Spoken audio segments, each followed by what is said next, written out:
Alright, let me spam self-promotion links and then we'll get into this.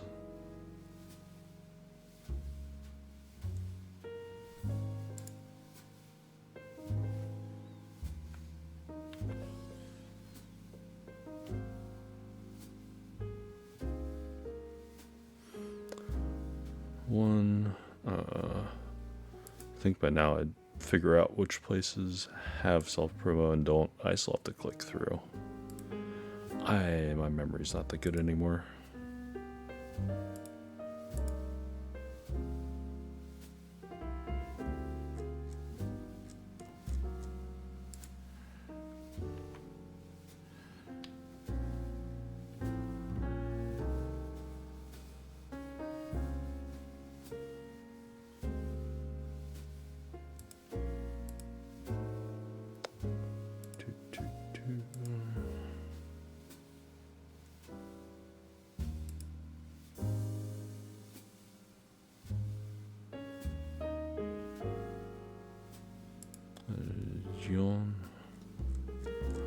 Gian did the attempting to break his board, his WAT1 prototype board today. That was kind of interesting to catch the tail end of. I missed the main part of it, but interesting concept. Then Yankar afterwards was saying, I probably shouldn't do that. Hey.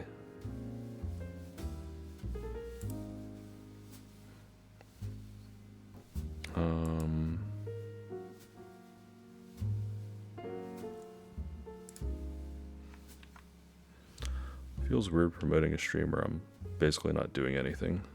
Just lubing and filming switches, whatever. It'll be okay.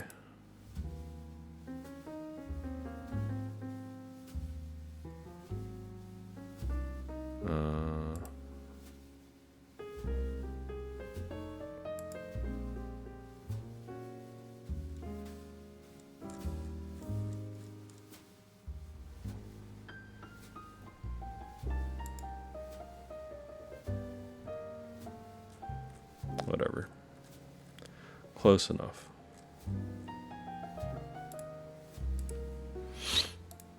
Alright. Just in time. Heater kicked on. Oh, I guess one thing I am excited about is I finally got this desk mat in from a group buy. This is Wildcat's desk mat. Originally I got it thinking, oh, well my daughter, she really likes the cat on it. She keeps saying kitty every time she sees it. I may as well buy it. And I'm just like, I actually kind of like it myself. I might have to buy some more. It looks like they have extras in stock, so. Alright, so today, lubing and filming some Tecsee Purple Pandas. These are very long pull tactile switches from Tecsee. They're pretty smooth. I think they feel good. I'm not the biggest fan of tactiles anymore, but they feel right. And my friend, a good friend of mine, recently had a baby. He had requested, I asked him if he could use a keyboard since I'm looking at offloading some of my old ones, and he said yeah, so I am here switching out my GMMK Pro, which currently has link switches in it, which are Glorious's linear offering.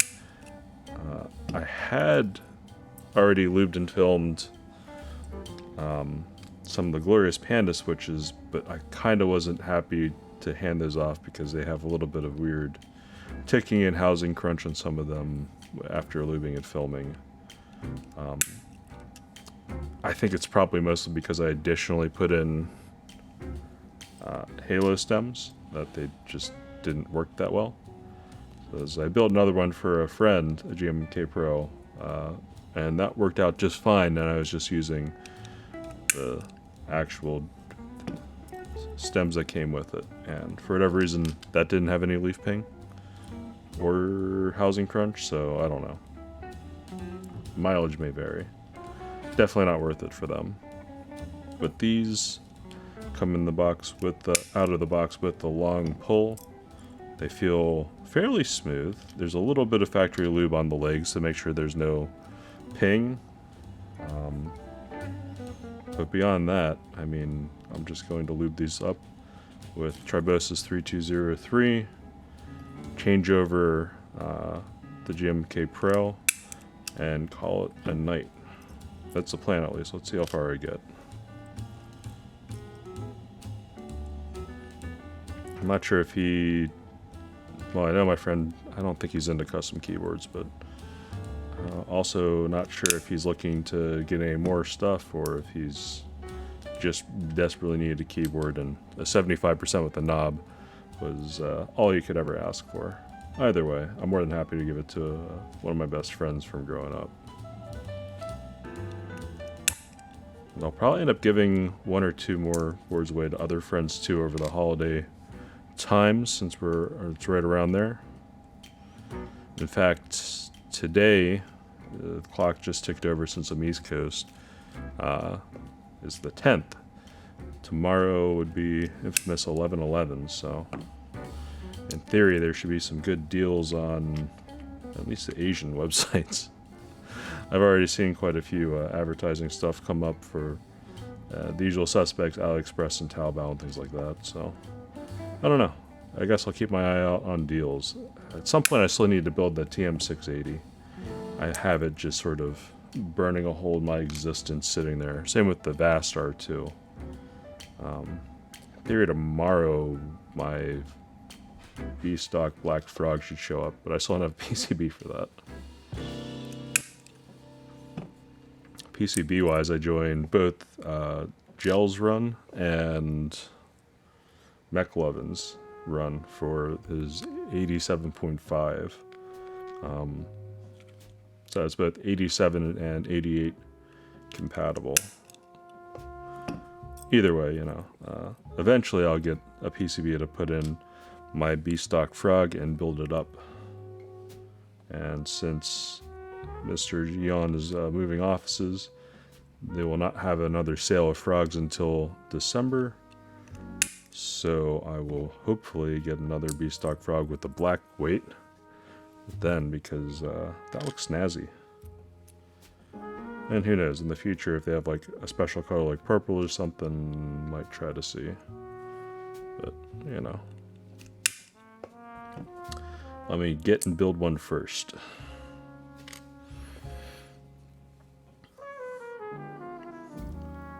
So other things that have come up somewhat recently. Yeah, so recently I found out about the Neo 87. I think the order form for that's supposed to close soon if they don't already have the 200 initial participants for that. That was a TKL that sort of popped up out of nowhere for me. I'm just like, sure, why not? That's a Cherry B board. And then, as far as I know, the Vertex Angle has been sort of delayed. It looks like that group buy is going to maybe kick off in December or January timeframe. So I have a little bit of time for that to look at other things. And one thing I was interested in was the Fuji 75 after the Fuji 65 was pretty acclaimed, at least for the prototypes and everything like that. So I'll be looking at that board. Not the biggest fan of 75s, but they're a thing and I don't mind them. Apparently that should be sometime Q1, Q2 next year.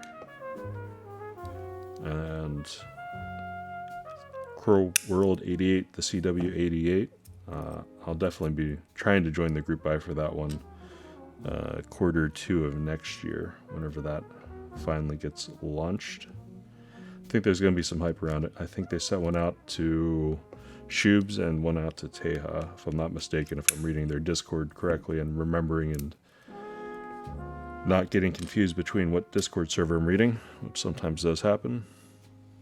And then beyond that, you know, Portal and Thera both seem to be heading through at breakneck speed to complete and fulfill on time. So that'll be interesting to see. If I get both of those boards, that'll be fun building. Both 75%. Well, no, 75% for the Thera and 65 for the Portal. Yeah, Portal is 65. So looking forward to that. See what I can do with those boards, see how they feel, see what they're like. And then after that, I mean, I have an Odin sometime, maybe before Christmas. And it looks like most other boards will show up Q1 of next year after that. So plenty of things to do, plenty of things to look forward to. I'm already behind on builds. I'm fine with being more behind. I'm just sort of taking my time with this. Eventually I have a small backlog of boards, so I won't feel pressured to keep buying more and more stuff. So you want to slow down on that. Be responsible and not have too many things piling up that I just don't really have time to do. That being said, Dracula Round 2 came in the group buy, and I'm probably going to wait a few weeks and then snap up whatever I want from that off of Omnitype.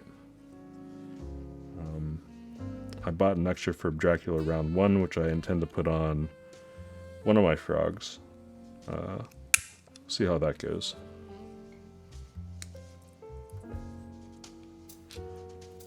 Alright. Continuing opening up these switches. So I think I need like 82 in total. So I already have a number of switches prepared over there in the corner. So I'll be doing another 36 more, and I should have just enough, I believe. And hopefully if I can get this all done today, I can throw it all together, do a sound test, do a double check with my friend to make sure that this is the sort of thing, sound, profile, feel that he wants. I can talk it over with him before sending it his way. Even though it's a free gift, I mean, I want to make sure that he actually would use it and would like it. So it'd sort of be a dick thing. It's here, take this. It's garbage to me.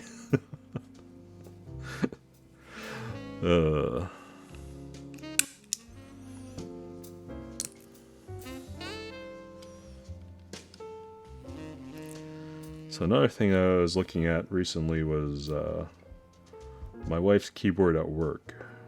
So I built her, I guess, a stacked integrated plate acrylic monstrosity from the YDMK, I forget what the acronym for that is. One of the Chinese vendors had a pretty cheap keyboard that I originally had built for myself in 96% format, and I built my wife one with Shub's Blue Bomb key switch type. Anyways, she really likes it, and I offered perhaps clean out her old keyboard, which is an AT101W clickfoot with an old keyboard with Alps switches, and perhaps if it's the right type of Alps, to make it clicky instead of just tactile, because she wants things to be loud and clicky. So I don't know. Maybe at some point she'll bring that home and I'll do initial cleaning off stream so as not to embarrass her, and then try to mod it on stream and see what that's like. So resources for that, I've been watching more of Mr. Kairos Run's YouTube channel. Do enjoy his old fashioned keyboard stuff that he does. And beyond that, I mean, that's pretty much it. I don't really have too many other resources for Alps stuff that I regularly watch and consume. That being said, I would like to build an Alps keyboard at some point in my future, but no clue when, no clue with what. I would need probably a Heine PCB, and you would need a plate for it, really. I don't know. Alright, let's put the excess switches to the side. I guess one thing I should do if I am rebuilding this for a friend, I should probably also redo the stabs on it. I think the stabs are the weakest part of my GMMK Pro Pro build, besides the switches I selected. Anyways, tactile switches, breaking out the Tribosys 3203. Actually, did I even get that right in my thing? I did not get that right in the thing. Let me change my command real quick for build. Otherwise, I'll be like, that's wrong.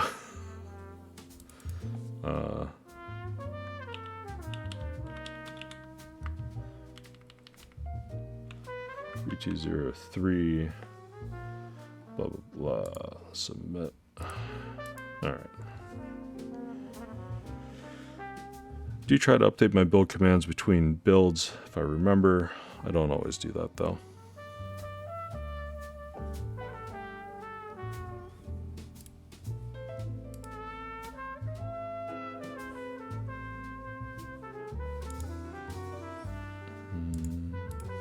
There we go.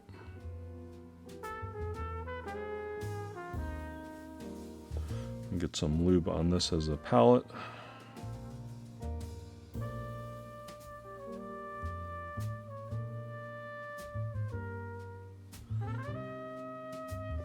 Alright. That ought to be enough. So with these switches, I noticed that stock they have a little bit of lube on the leaf already.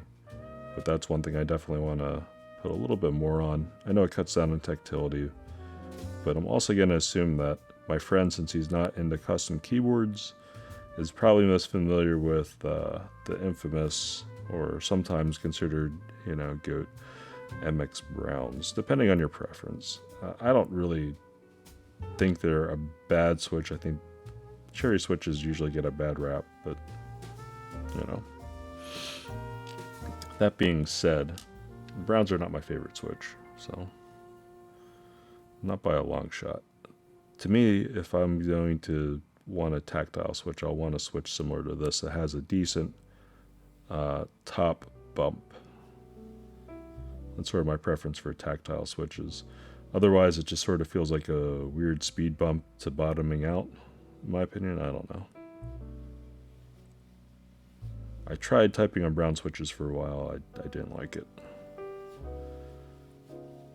I wanted more feedback than brown switches gave. Which is weird because now I'm all in linear gang, so. Anyways. Enough about my preferences. Just a nice boring stream with some jazz on the background, lubing and filming switches. So with this, I'm just doing the bottom rails. I'm not putting everything across the bottom. These are long pull switches. I want to keep them somewhat loud. GMMK Pro's on the slightly muted side, I would say, for sound overall. Even after I PE foamed it, tape modded it, swapped out the case and PCB foam for it, it still sounds muted. It doesn't sound bad though. Has that mid-range poppiness of PE foam and brought down the, I guess, higher pitch frequencies quite a bit. So it has that bassier characteristic to it, even though it's, in my opinion, still very mid-centric as far as octaves would go in a board. It is stiff because it has so much in it, and one thing I had contemplated doing if I was going to keep it for myself would be to take some of the foam out of the mid-range section of the board, but for this, if I'm giving it to a friend, I'll probably keep it as is.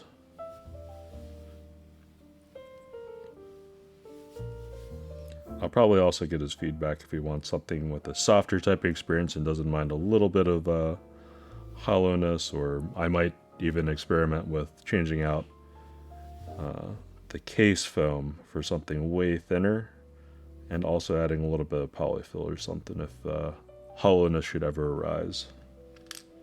Then again, I'm also on, you know, a desk pad in a somewhat treated area with a pretty thick table under me, but not solid, so your mileage will definitely vary as far as acoustics and what the board would sound like. I think I notice that the most when I bring it into keyboards into work. I'm typing at my desk at work.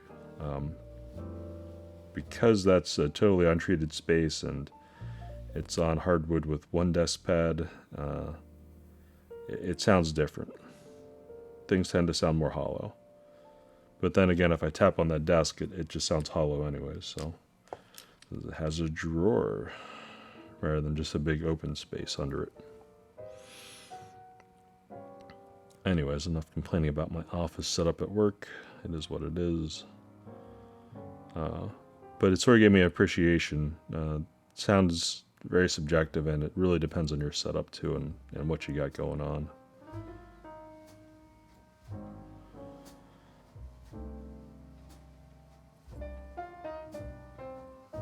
Anyways, with the various boxes I've received recently, I should have enough space. Guess I'll ask him if he wants the rest of the keycaps too. So I've already sort of made up my mind. I'll just give him a set of white on black from GMK, because they're definitely what I would prefer on that keyboard, and I think they sound pretty good.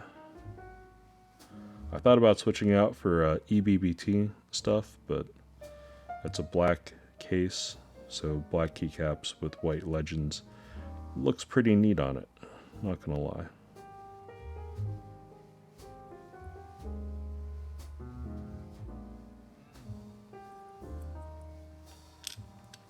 Alright.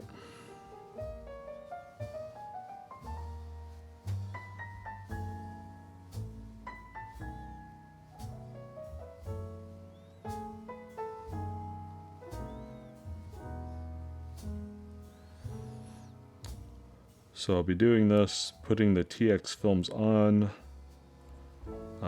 swapping out the springs since I've already threw them in another bin to separate them out. Because I figure since I do suspect my friend is using MX Browns for switches, he'll want some spring weight that's a little bit lighter, especially since it's a heavier tactile bump or a larger tactile bump at the beginning. Excuse the furnace in the background, that thing's just loud and obnoxious. If it gets really bad, I'll turn crisp on. But it's getting colder on the East Coast and some of the northern latitudes, so having a heater on keeps my house nice and warm. I guess it's part of the reason why I'm in the basement too, because it's cooler down here than it is upstairs, and I kind of don't feel like dealing with the temperatures that my in-laws love to have upstairs.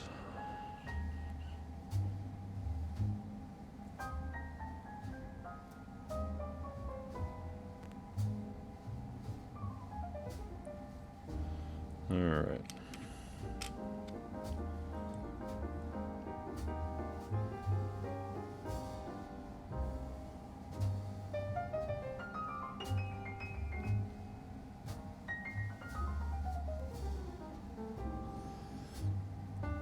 So other ideas to do with this keyboard too, since I'm probably not going to be taking the case foam out of it from Steeped Fish and replacing it and testing too much with it, because that gets time consuming quickly.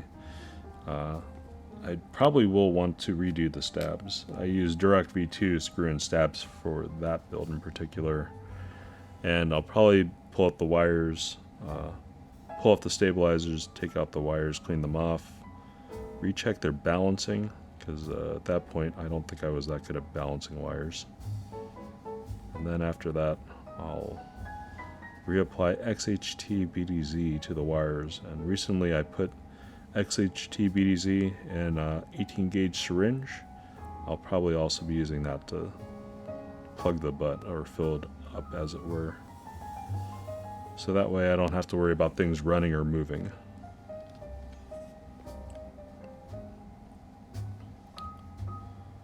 Alright.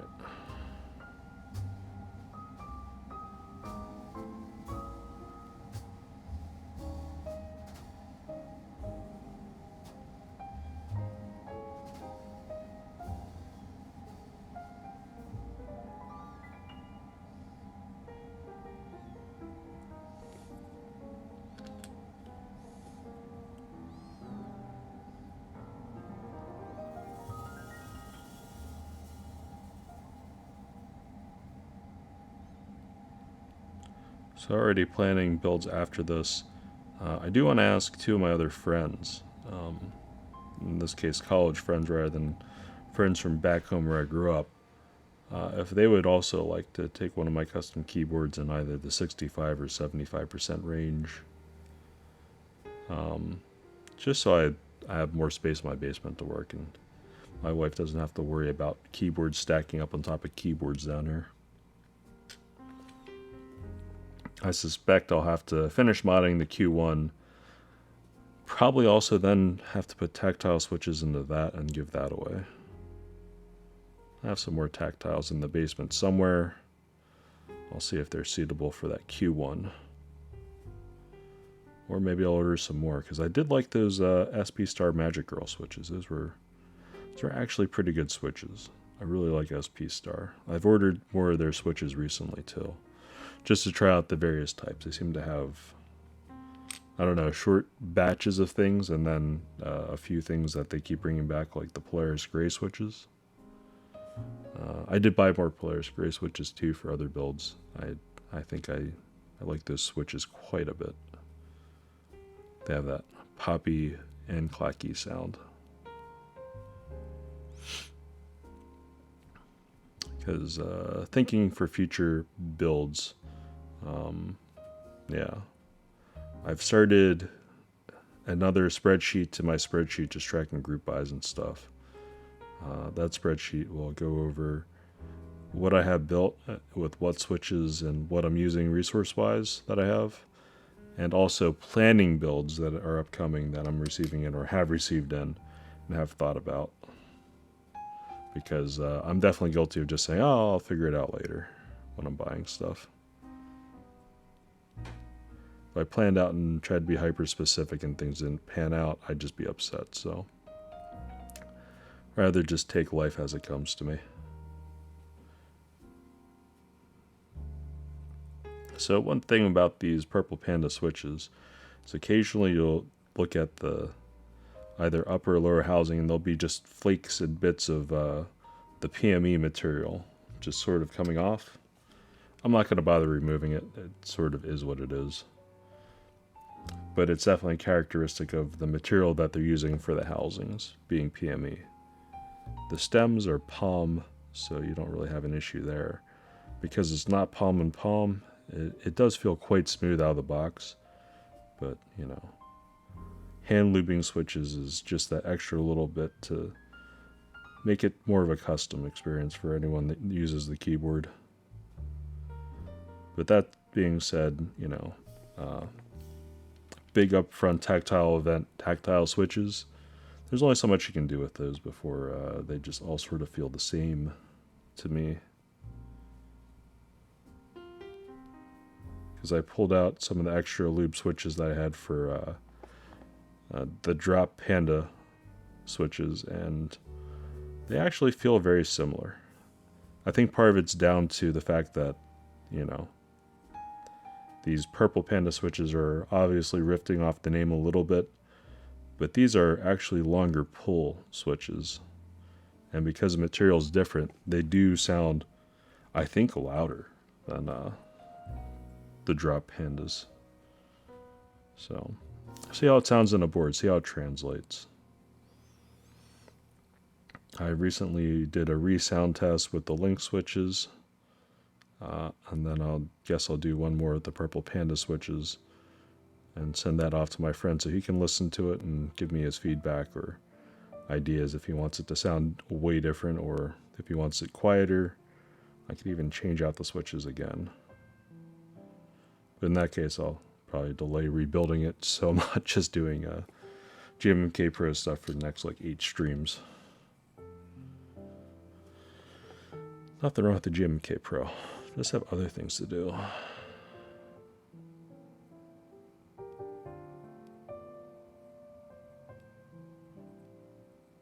Like that TM680, and then try to give that away to a friend. If I don't give it away to a friend, I might actually give it to someone in my office that I think could use a smaller form factor keyboard that feels good, you know? Or maybe I'll just hand it out to some people as a test keyboard. Although in COVID, I'm pretty sure that would be frowned upon, but is what it is.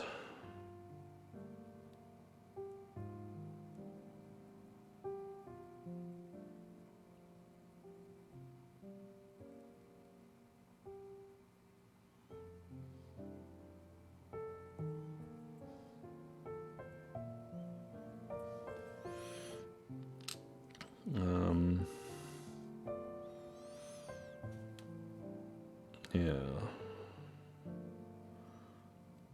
So in other news, I recently received a box in with a bunch of little containers from Omnitype. I bought a lot of their keycap organizers. I'm eager to get rid of the GMK potato trays. One, because they just take up a lot of space, and two, I don't know anyone that likes those potato trays, let's be honest. The GMK trays are just terrible. No cap. Nothing weird about it. I don't like them.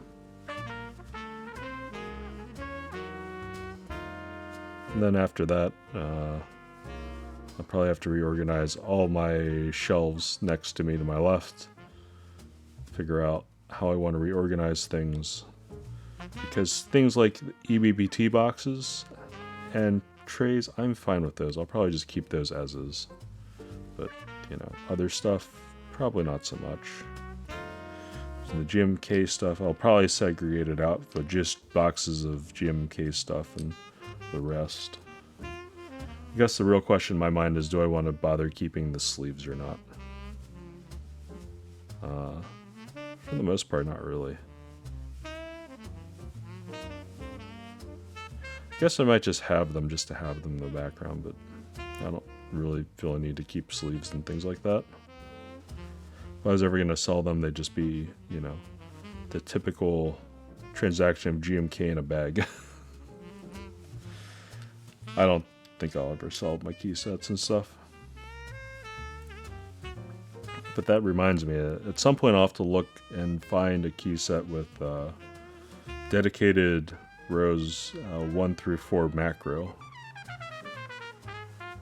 The WAT build, W1AT build, will need some macro keys.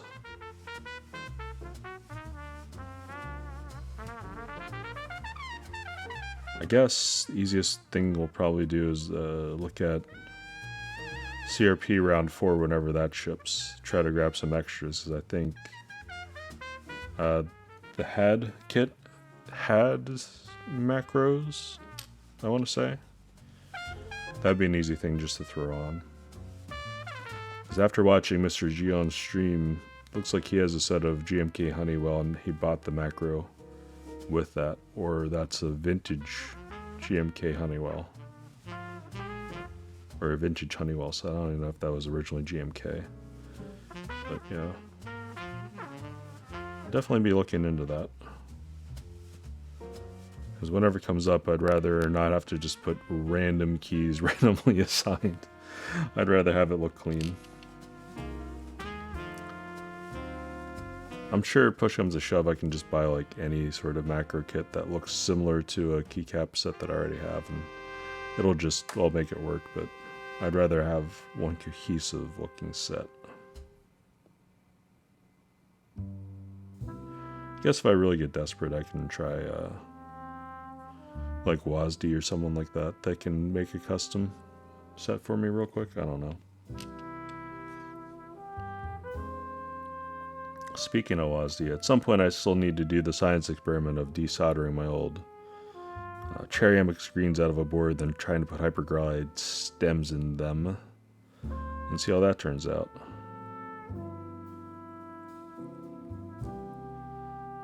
Then I'll actually want to compare them to the Vints I have, because it should be like retooled housings with hyperglide stems versus, well, vintage things. And before dude disappears, I should probably send a tell to the guy that I bought the vintage switches from to see, you know, when they actually were produced, or if he has any ideas.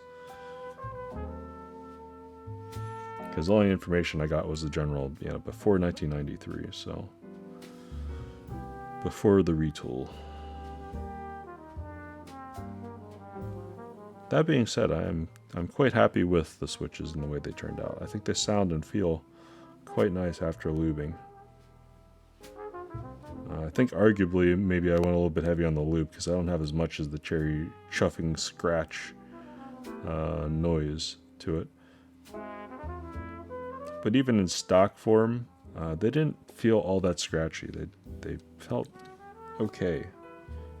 They felt like good hyperglides.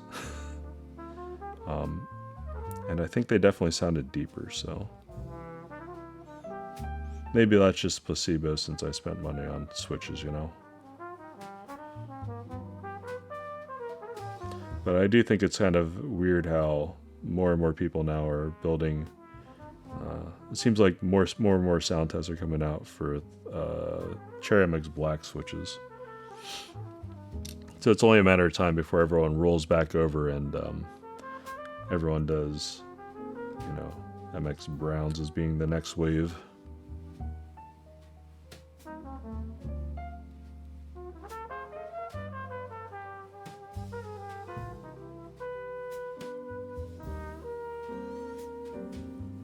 Still not the biggest fan of tactiles anymore. I'm also afraid that if I ask some of my friends what switches to put in a keyboard, they'll want clickies.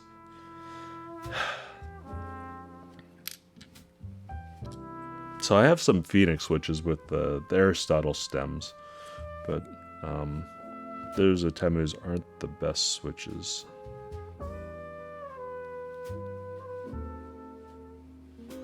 That being said, if I ever built anything for my wife, it would probably have to be a click bar switch because she did like the feel of that. I'd just have to figure out if I could lighten it with springs or if that tactility event is just uncompromisingly sometimes harsh. That would be a good time to figure it out before I'd actually do anything.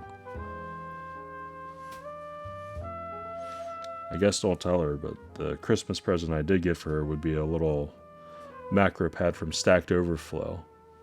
It's copy-paste buttons. It's one of those, I guess, programmer-centric funny jokes. I'll be making that for her as her Christmas present that she can bring into work and use a Stacked Overflow branded copy-paste macro pad. Because after all, I mean, half of IT is really just running scripts and downloading scripts from wherever you can find them, I guess. So Stacked Overflow is a great place for that.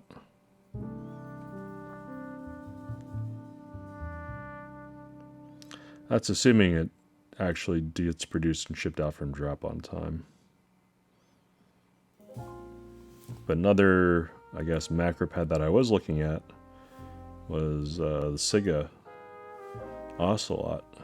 I think that's going to be for group buy sometime mid-December. Would be looking forward for that. Then I don't know if it's a meme or if it's really true. In chat, people keep talking about perhaps a Jane V3. And a Jane V3 would be something I'd wholeheartedly jump both feet into and try to get. One, because I don't currently have a single board, and two, I'd be interested to see if they did any actual substantive changes to that. And if they did, if it still has that classic sound, I could compare that to boards that have borrowed liberally from it in ways, you know?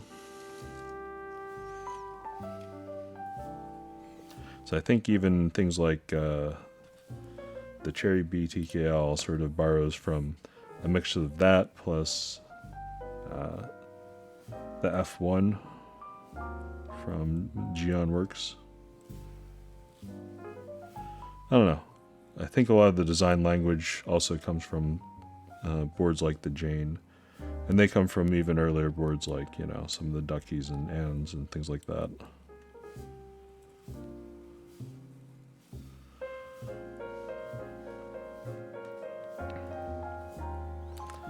Then I guess you go all the way back to some of the founding Korean brands.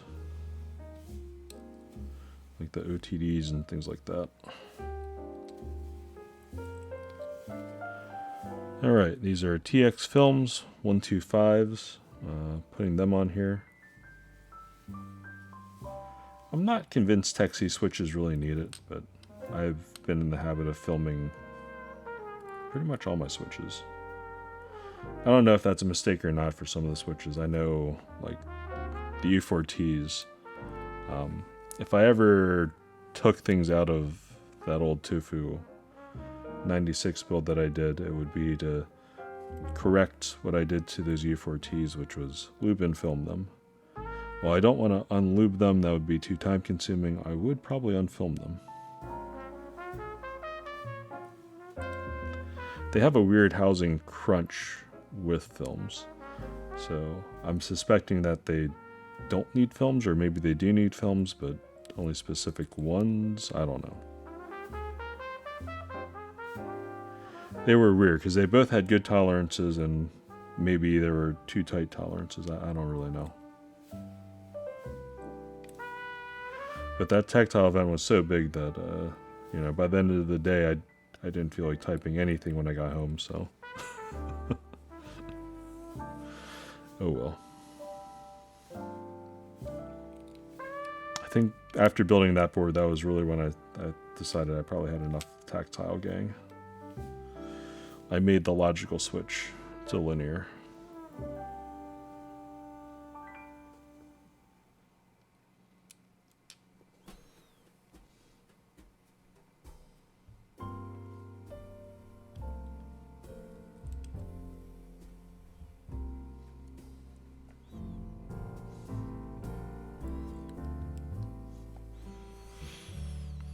So other things I'm looking forward to, vertex angle. I'm still interested in that keyboard. I'm not really sure what to think about it after some of the sound tests, but it looks interesting. I like TKLs, and at the very least, seems to have some novelty. Then after round 2, selling errors and debacle and overselling of Mr. Suit, I hope they have a round 3 sometime before the end of the year, or shortly in January. You know, before Chinese New Year, maybe, I don't know. Would be nice, because I was looking forward to different varieties and colors. The chamfers looked nice, but the colors didn't speak out to me this last round 2. I'm sort of glad I didn't, because if I would have been one of those people that got oversold and canceled, that would have been, I would have been livid. Last time that happened to me was the F2 sale. That was pretty dumb. But it is what it is. Sometimes you take an L with first come, first serve.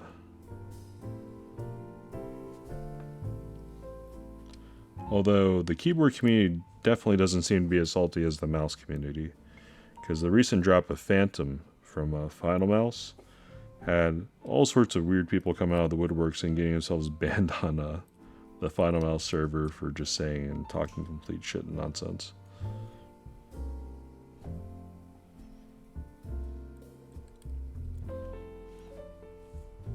That was an interesting experience watching.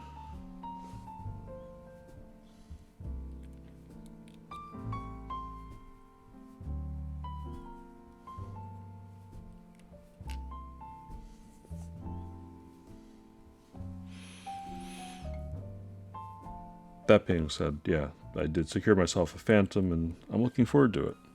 I like my Final Mouse I have currently. This is a pretty good mouse. So I want to see what improvements they actually made, or if there's any real changes. Even if there are no changes, it's a snazzy looking mouse, you know. And the blue with like the galaxy black speckles and things like that, or the galaxy white speckles on the black. That design language and look has always been pretty well received.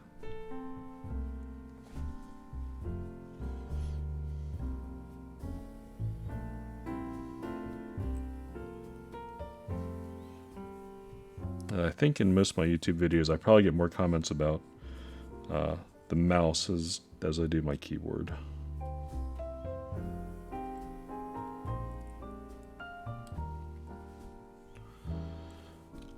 Huh. Wonder how Rocket Jump Ninja's doing. I haven't seen him post in a while.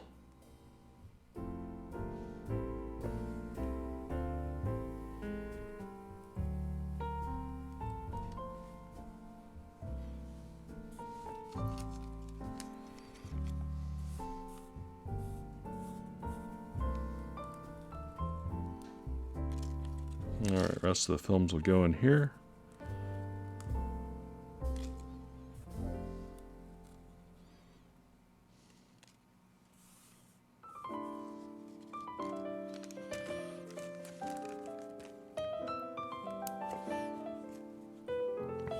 Alright, I see this doing stuff in the background. I don't know what it's doing though.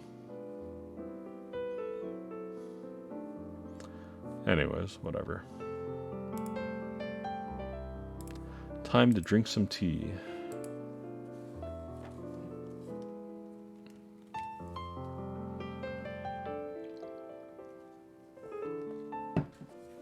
Alright. Move these housings down a little bit. Springtime. No, it's fall. But springs. Sorry about the dad jokes. Some days I just can't help myself. Silica gel packet, save that for later. Good eating. Don't eat it. If anyone's actually curious about it, don't do it. I'm gonna line these up because I'll use all 36 slots. These are very long double springs. These are symmetric springs from Kinetic Labs. These are 58 grams. And that's 58 grams actuation. I think it's like what, 5 or 6 grams heavier at bottom out. So they're pretty linear progressive spring. Because they're so long, the way that these really work is they're put under compression when you put the top housing and the stem on.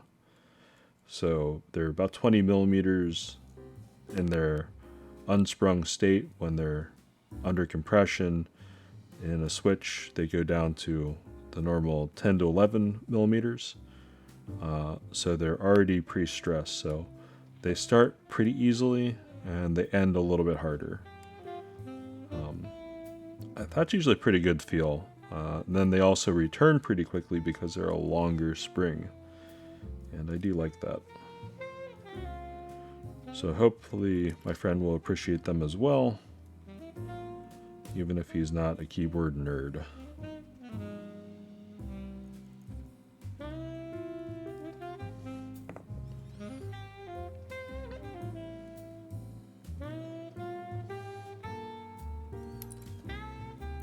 Wow, having issues putting springs in my Glorious holder today. Maybe it's a Glorious holder. Maybe it's telling me I should buy a different brand of holder after the recent crap that Glorious had pulled with the keycaps from. They didn't outright copy Alex Odo, so I can believe him on that one. But their decision and inability to communicate and not, well, I guess most big companies will not do ICs and things like that. But realistically, if they're trying to get into a niche hobby, perhaps they should until they're big enough to, go on their own and not have to leverage other creators like that. So it sort of feels abusive,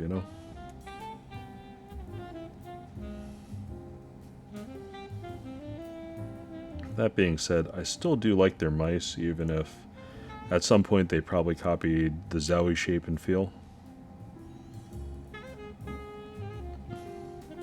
Because let's be honest, Zowie mice have been Zowie mice for just about forever. They have a very safe shape. They've done a lot of the same things with them. But yeah. Because I did order a Model O- wireless for work. I don't think it's going to compete with, better mice, but at least it'll be something to have at work. because I've noticed myself wanting a wireless mouse at work. And as long as it's light and it's good and it works, and it doesn't have latency and it doesn't interfere with other people's wireless devices in the office, good enough for me. Good enough for me.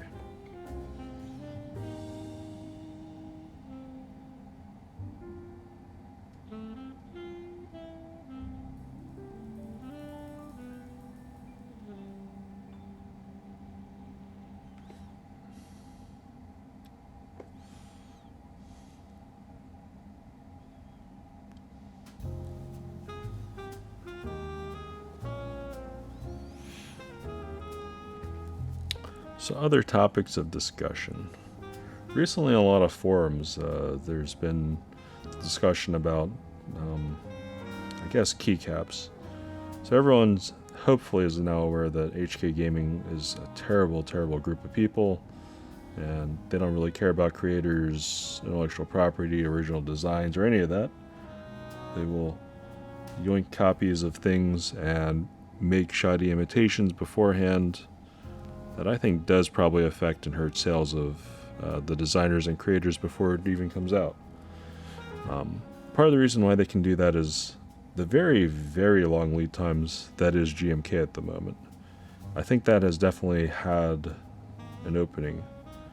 And the second is expectation of cost with newer and younger audiences as they get into custom keyboards and see what they're about. Because it used to be sort of understood that custom keyboards were an expensive hobby that had sort of some sort of entry level floor to them. But now as we get more and more even kit keyboards that are relatively inexpensive and affordable, I think we'll just continue to see more and more almost mainstream copycat type key sets. I don't think that's going to go away anytime soon. And in some ways, I think it sounds weird, but at some point they're catering to different audiences.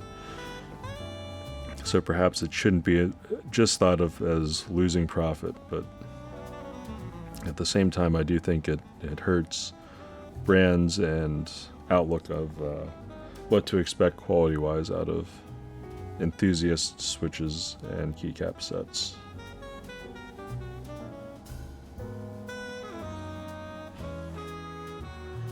But as far as new brands I'm trying out, I did recently go in for a Milky Way group buy. Got the Demon Girl MW keycap set. I am looking forward to testing those out and see how they compare, mostly to EPBT, because GMK, even though they've been slacking in the past little bit here with both production and some of the color matching quality stuff, doesn't seem to be as good as it was for older sets. I still think GMK is one of the more premium sets that you can get as far as making sure that the fidelity is there and the product quality is also there. But EBPT for reverse die sub, even some of their ABS double shot stuff, I find it pretty interesting and appealing. I do like their texture they use for the keycaps. I think that's probably the strongest praise I really have for them. Being more affordable than GMK and usually either in stock or delivering way sooner is also a bonus. And honestly, I think at some point, if creators really want to strike back against people like HK Gaming and things like that, they'll have to also consider other cheaper manufacturers that can get things out sooner. Which sounds weird, you know, to lower your quality standards. But think about having like different manufacturers produce different profiles, for example. Have your Cherry be either EBBT or say GMK, and then or Milky Way if they actually end up being good, or Finicky or whomever, and then having other sets being from like Signature Plastics or something like that that can deliver a little bit quicker. I mean, I think it would be a good deterrent and also would give creators some sort of control and ability to help with their own products. What is this on my spring? Hold on. Is that part of the PME?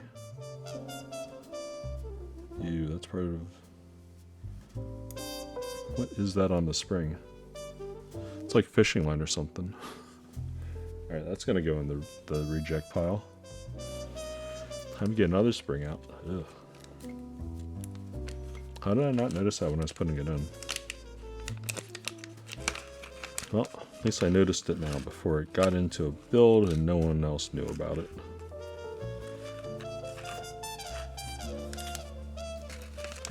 So, since I am giving this to friends, and even if I wasn't giving it to friends, I'd still want to make sure that whatever I'm doing is something that I would live with as well. And I guess not just take the easy way out of saying, oh, it's plateless and 3 pins, so straight enough. At some point, I'll actually have to go in and double tap my key round 2. Because I have noticed that a few of the keycaps are either not 100% flush level or could benefit from more straightening, because it's pretty obvious when keycaps are not 100% uniform, so I'll have to work on that.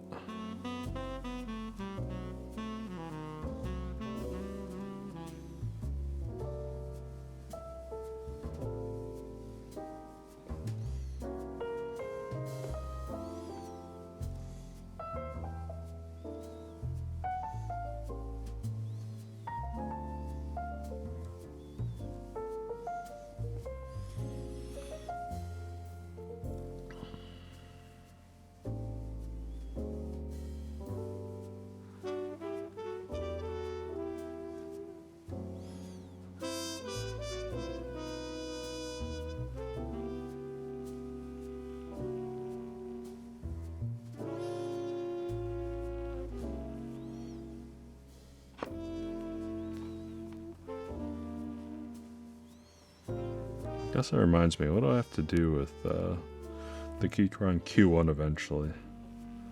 So eventually I do need to mod that keyboard up. I think I'll need to play around with either one or both layers of the included case foam, because it definitely has a hollow sound to it overall. I guess the second thing that I really would be interested in looking at doing with it is polyfilling a little bit. I guess tape mod would be another thing too. I guess I can go the full Alex Oto's route, since his boards do sound pretty good like that. But the big thing for me is I still want there to be flex in the board. I still want it to be a comfortable typing experience, which is another reason that I'm giving the GMMK Pro away rather than the Keychron Q1. We'll see.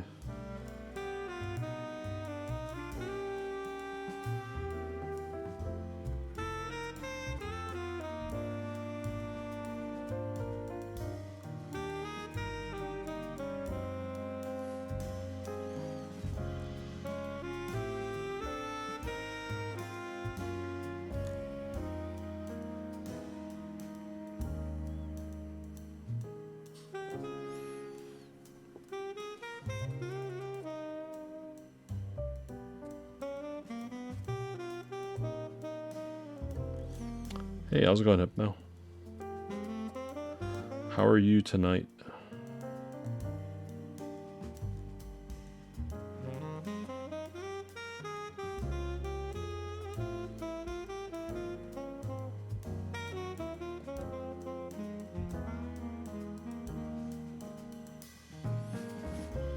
I'm doing well. Just doing the nice boring thing of lubing and filming switches and spring swapping.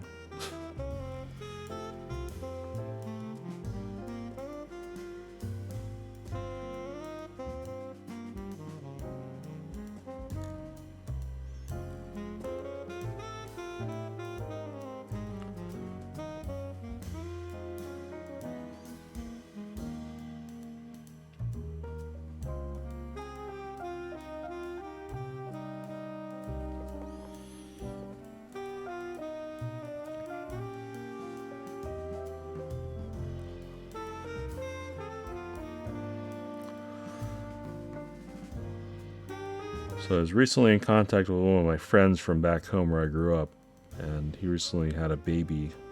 So wanted to give him something besides just baby gifts, and he expressed interest in a keyboard when I brought up that I got into this hobby. So I guess I'll be giving him my GMMK Pro, but he wanted tactile switches, so that's why I'm doing this lubing and filming. Be modding that board, and then I'll get back to, I guess, the queue of other boards that I have waiting to be built.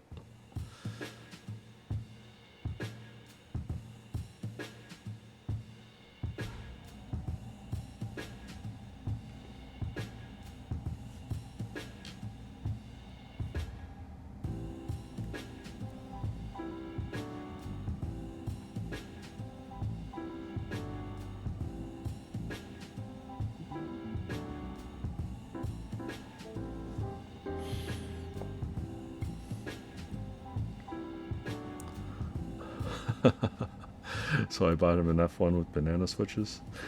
I mean, depending on the friend, some friends have like pretty crazy weddings, and some of the gifts that people get kind of out there. But I mean, it beats like a fish steamer or something that they'd never really use, you know, because they'd always use a keyboard.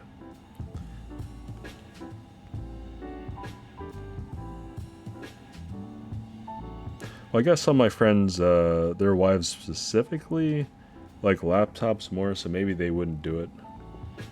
Maybe I'd have to like copy Squashy Boy and, you know, hollow out an old MacBook or something like that and throw a mechanical keyboard in the middle of it, just for the meme. But yeah, I don't want to copy Squashy Boy and his brilliance. Yeah, there's YouTube creator Squashy Boy. He's does some meme content with his keyboard stuff. That's one thing that he did. That was just pretty funny. He also made a keyboard and literally put it inside a desk. Like cut apart a desk and fit a keyboard plate and PCB in it. It was pretty funny.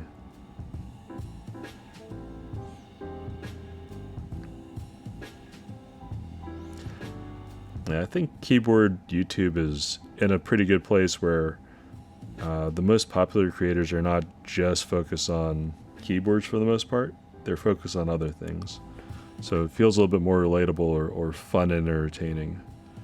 Because although I like doing sound tests because it's pretty low maintenance, and I do like watching people do like, you know, group buys and reviews and stuff like that, it's something that I don't think there's a whole lot of viewership for versus someone that's doing more memorable, fun meme content that's not just keyboard centric, that's a little bit broader. I might be wrong, but like Glorious would be another example of someone that I think he's more of a comedian than just a straight up keyboard guy at this point, because some of the skits and the way he just does his timing and presentation is just pure comedy. So I do appreciate it either way.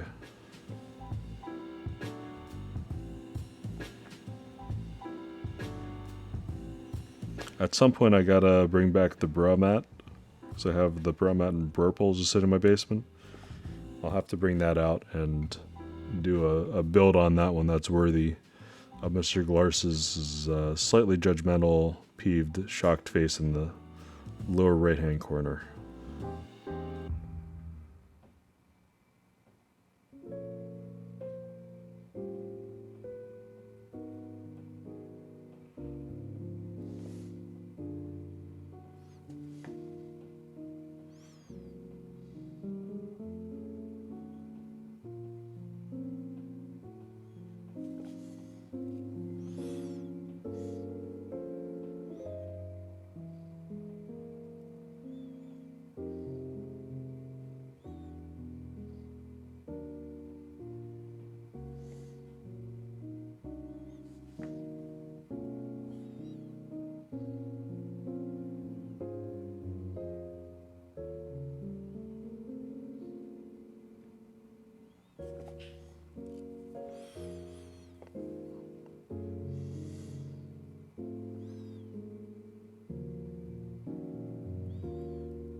Yeah, so coming up pretty soon, if you're in the US, will be Veterans Day. I'll have that day off, which means I'll be full-time dad mode taking care of my kids. Hopefully that night and probably tomorrow night too, I'll have some time to do some more keyboard stuff. Because I've determined the next build that I should do would be the VAS 60 round 2, and I'm looking right at a big bag of Milky Top Kale Black switches that I'll need to lube and film for that build. And that's going to be an interesting polycarbonate plate, and I got a 2-line Weird Flex board for that.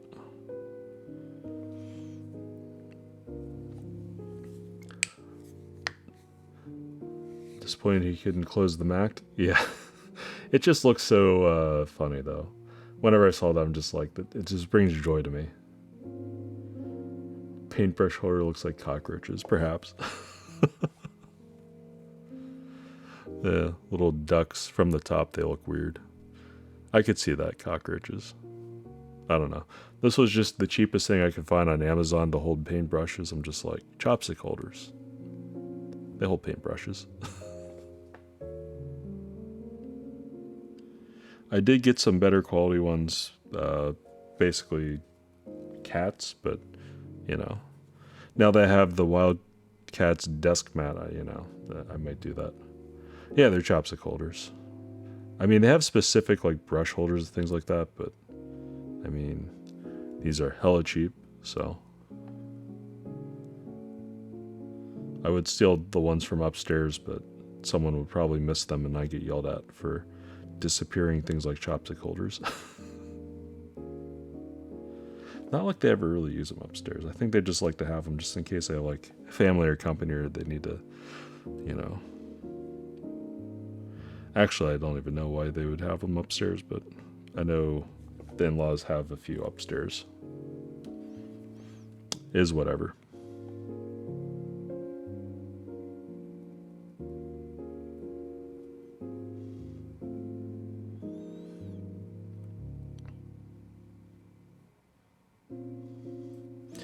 Yeah, in other news, I have been talking to some of my, do they live with me? Yeah, so pretty much they're the ones that really help day to day with my kids, because both my wife and I work full time, so otherwise we'd have to figure out daycare, then do all that nonsense. So the fact that, they don't live that far away from us either, so if they wanted to, they could go back home, do whatever they wanted to. Both my wife and I have some flexibility to work from home, so it's not the end of the world if they need to go do stuff. But yeah, they've been a big help, and honestly, they saved quite a bit of money for both of us since we don't have to buy daycare services. So pretty much if they ever wanted something, whatever they want, I'd just buy it. They're saving me money.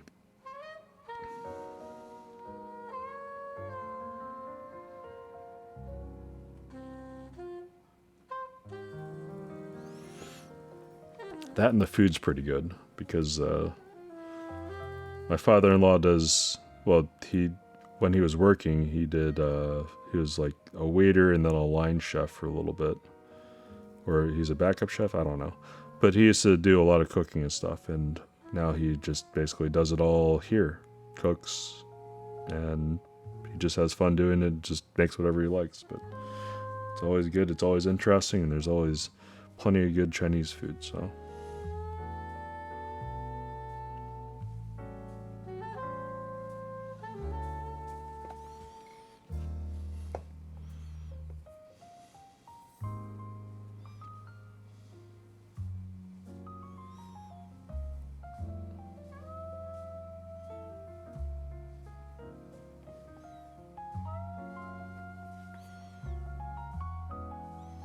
Either way, family's been important for my wife, and, do like having them around. Because there's a language barrier, because I don't speak Chinese, it's easier for me to deal with as well. Whereas whenever my parents show up for like a week or weekend, it's always pretty tense because, you know, my mother wants me to do something or wants to take the kids somewhere for whatever reason. And, you know, in the pandemic, it's not been the easiest time for her because she's, I guess you describe her as a busybody. She always wants to do stuff.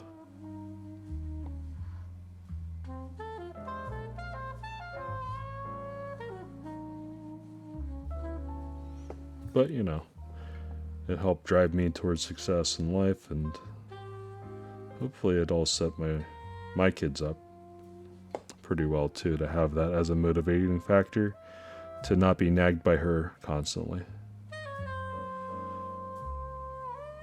I joke, I do love my mother, just, you know, that was the overriding thing growing up that I felt, that I recalled, I should say, was just the constant nagging and making sure that I was on top of things, doing everything I need to do, and just trying to just do it so I didn't have to worry about or have her complain to me that I wasn't doing everything that I should be doing. Which I guess is a bad reason for doing things, but in a way it sort of made a mentality and a habit just to do things when possible. Which I guess is a net positive.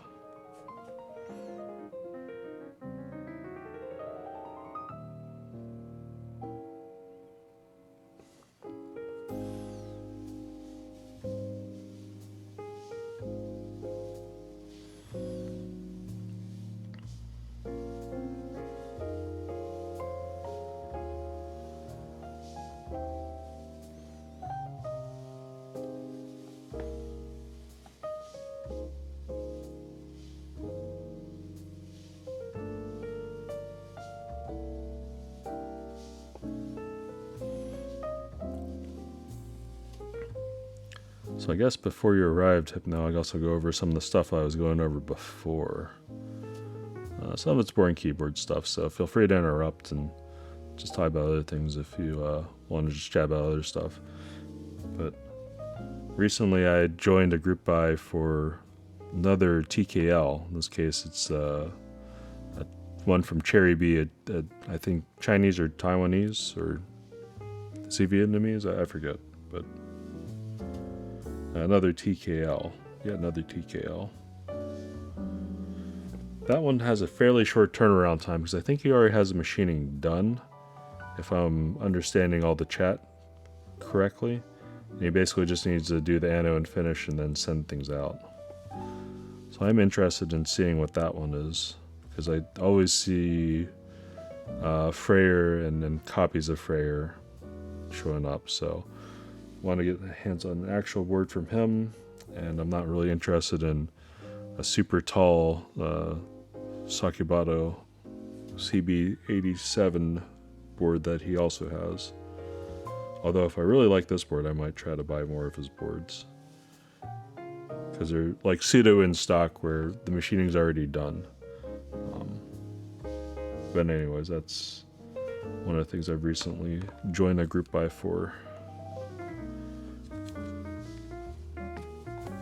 At some point I'll need to actually, whenever I build stuff and have just tons of TKLs in my basement, I'll actually have to take a hard look at what I really like about TKLs and probably give some away to friends.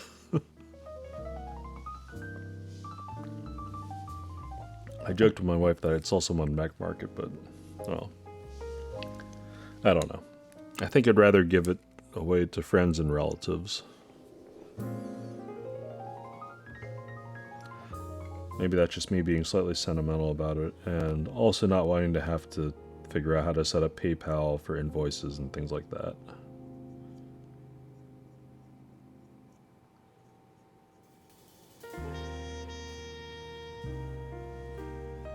I mean, I guess that's one way I could self-fund building more keyboards and stuff like that, but for the most part, well, pretty much everything I do is a personal build, or now I'm changing a personal build for a friend, but I don't know. I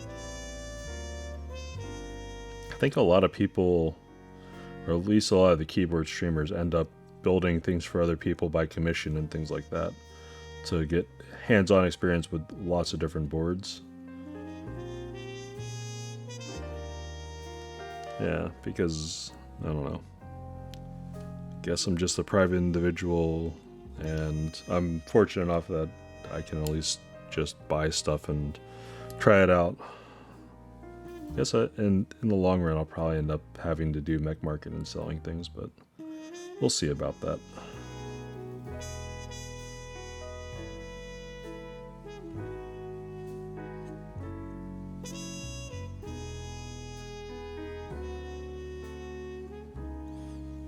Speaking of selling things, I still think I should probably sell my Howl skin at some point, but I don't know. The market seems to be fluctuating again with some of the later patch notes making the M4A1S slightly more competitive yet again. So before, that used to be a gun in Counter-Strike that maybe people would use stylistically if they really liked it, but I don't know. It didn't have the advantages.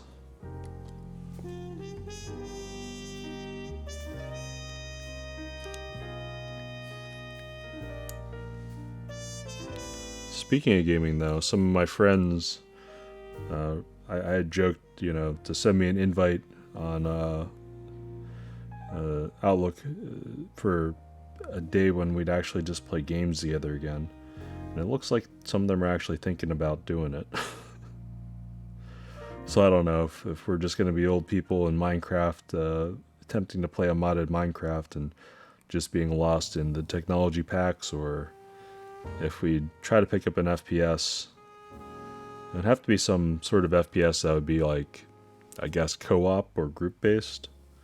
Because not a lot of my friends want to go back into the competitive scene.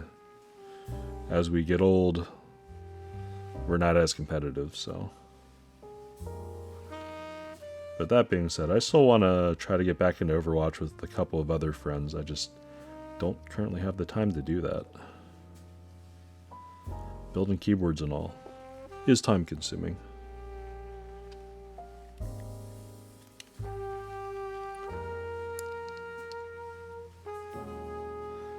But I do have quite a bit of fun doing this, so I'm not really one to complain.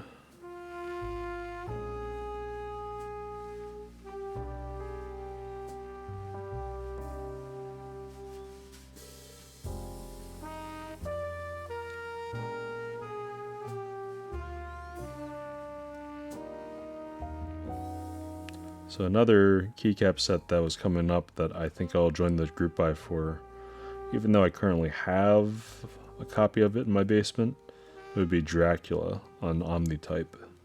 Dracula round 2's, I think it's ending sometime in early December. But before that ends, I will probably end up joining that group buy to get another set of Dracula. I do intend to put one copy on a frog, so.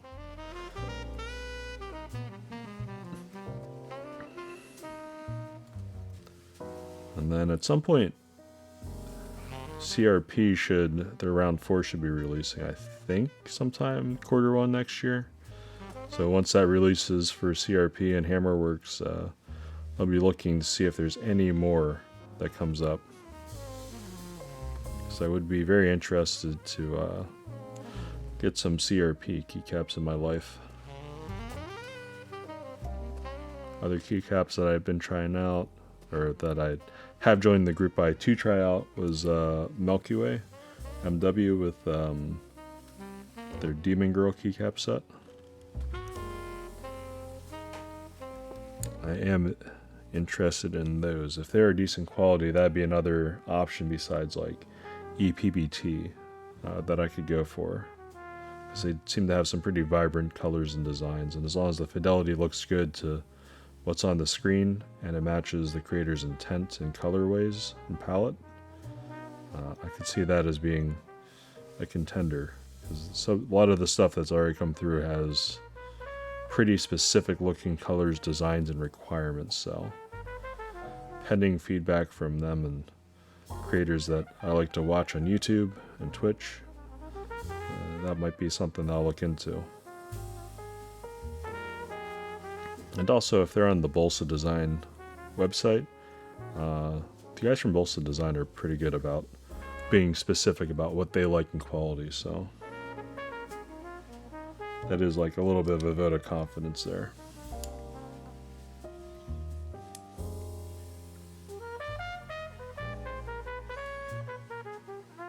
Other news for the keyboard world.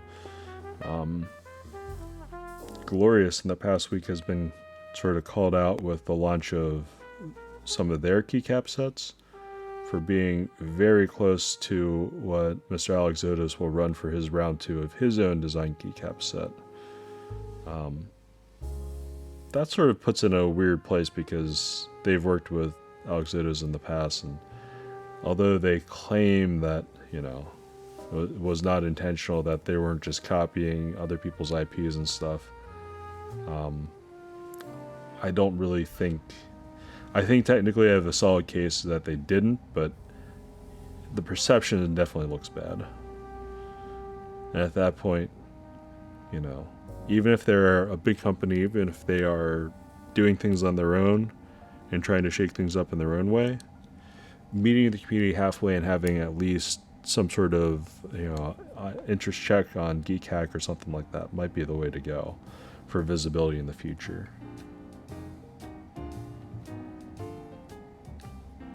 I don't know. Also, I think if they were priced to be... if they were priced any more competitively than where they're at, because I think they're actually priced fairly high, I'd be more worried. But, you know, again, I think Glorious, at least for the keyboard division, is trying to cater to people that just want, you know, a decent enough out-the-box experience, not so much enthusiast. So...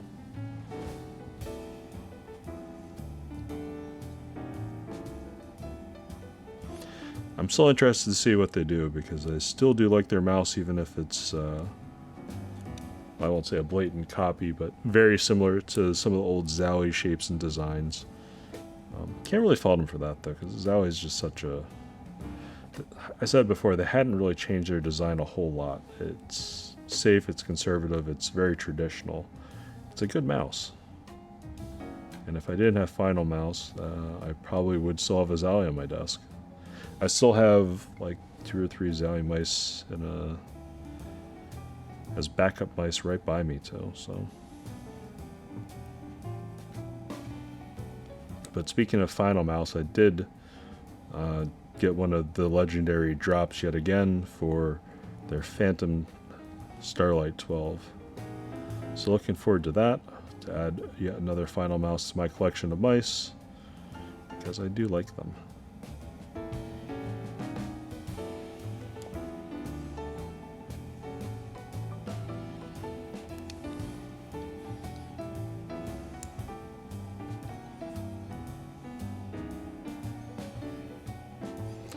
Man, that furnace is loud.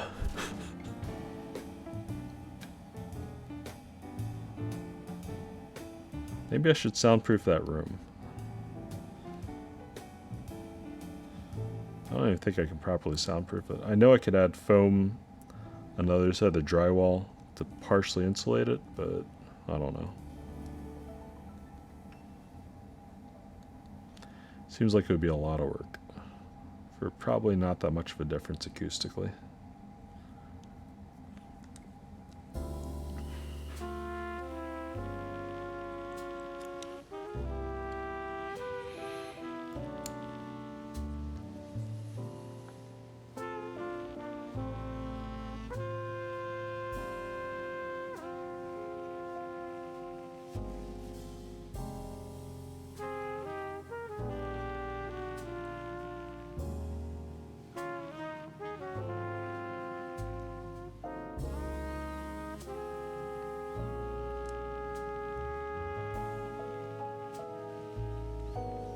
Alright, lightly lubing stems and pulling down just to get any excess off and make sure it's a nice uniform layer.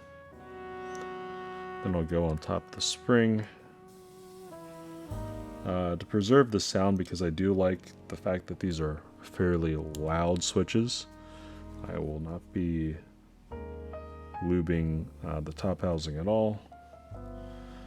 And since these are palm on PME material, they're already fairly smooth. And it's not like a cherry switch where you have to worry about some switches snagging and sounding quite bad. So, is what it is.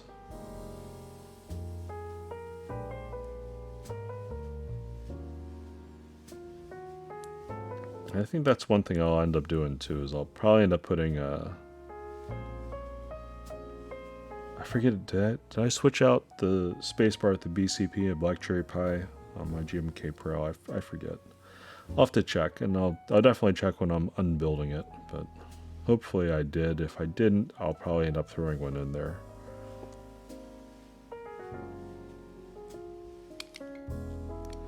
It's one of those habits that I think I'm going to get into for any board that I think might need it.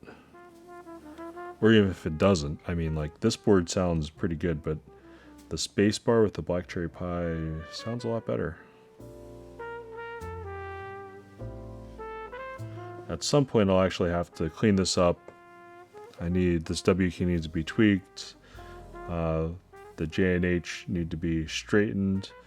The D and F need to be straightened. And P needs to be slightly uncrooked, or is it O? One of those two, or probably both of them.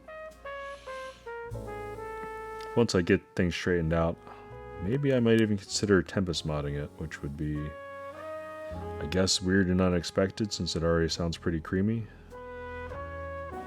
But, you know, always looking for things to do. And I did notice that this board sounds a touch hollow on my desk at work. So maybe some polyfill, I don't know. I don't want to make it sound too weird because I do like the sound of it already stock as is, but always room for minor subtle improvements and things.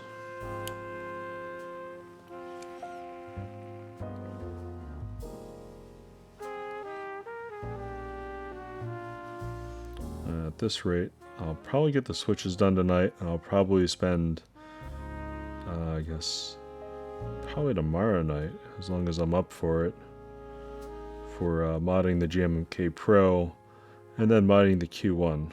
That might be a good time to pull out the Q1 to modify it too.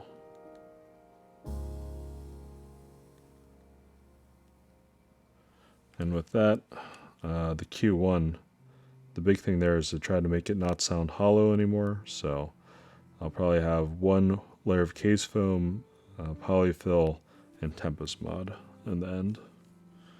That's going to be my guess to make it sound full, good, and still be somewhat flexible. Because then I also thought about using the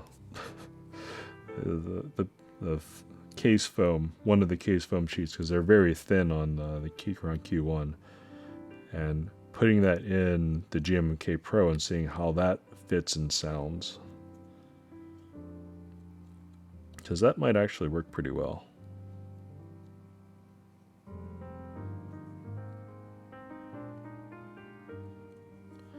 But we'll see. First things first, definitely need to tear apart the existing GMMK Pro build. I do want to redo the stabs on that. Actually, I'll probably think about it. If the stabs feel okay when I pull it out of the box, I'll probably just let it be. I don't think they're the worst things. But if they do need work, if any of them need work, I'll probably take them all apart, clean them up. And I guess the big improvement that I want to do for my friend to make sure they don't tick over time is to just use XHT BDZ rather than try to switch between Krytox 205 grade 0 filling. I'll just use XHT BDZ because it is a lot thicker. And then another thing that I actually want to look at is trying to fill a syringe with Molykote 111. Molykote 111 is a big name sealer for O-rings. It's pretty thick, it's pretty viscous, and I do want to see if that would be something I could use too. Because after all, XHT BDZ is expensive. And a tube of moly coat is cheaper than, what, 10 grams that you can buy on most websites of XHCBDZ. So if I can save some money on stuff like that, if it's just as good, may as well.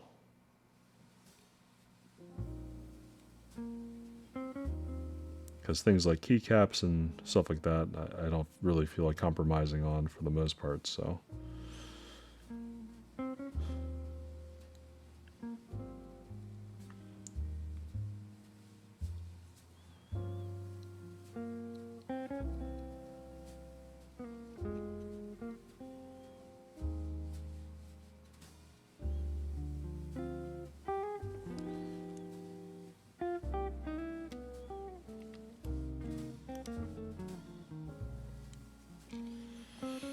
Alright, coming up on halfway done the stems.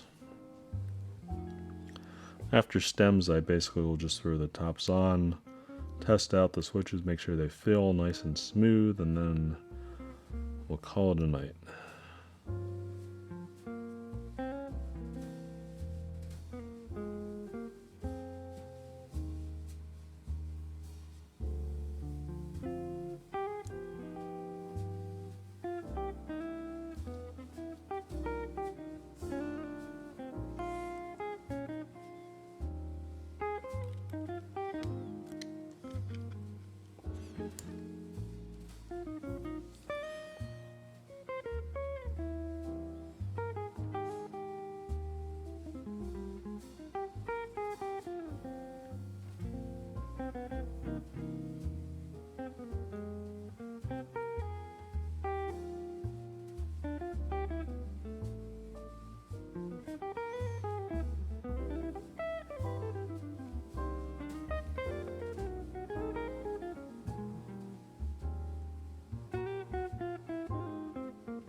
Alright, so I guess I'll keep adjusting my game plan as far as upcoming streams.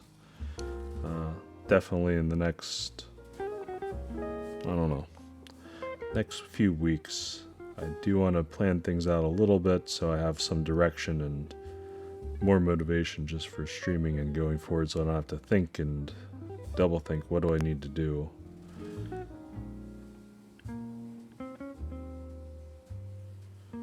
So I guess hopefully tomorrow night I'll have the gumption to do the rebuild of the GMMK Pro, mod the Q1, and then the next, I guess, 2 streams, or if I decide to do some off stream, that's fine too, will be switches for the VAS60 R2 build.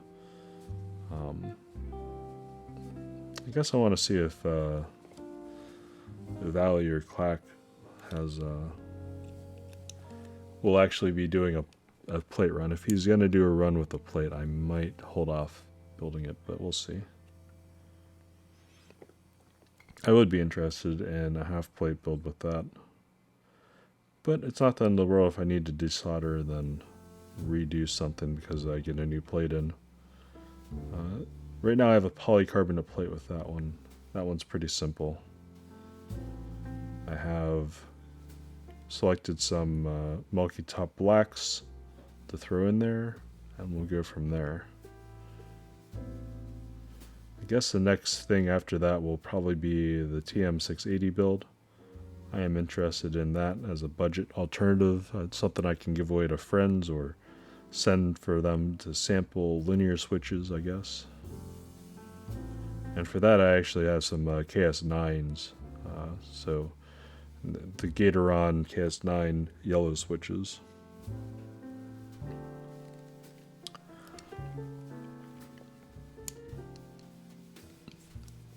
So good linear budget switch option.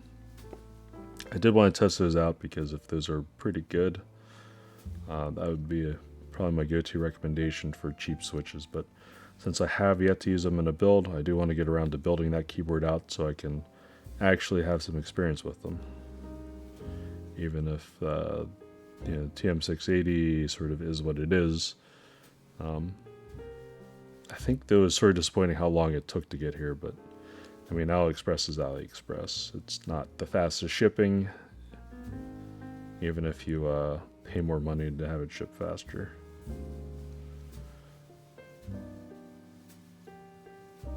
At that point, though, honestly, I probably could get some of my wife's relatives to send it to me faster, but it would be a little bit weird. Time to drink some tea. My mouth is getting dry.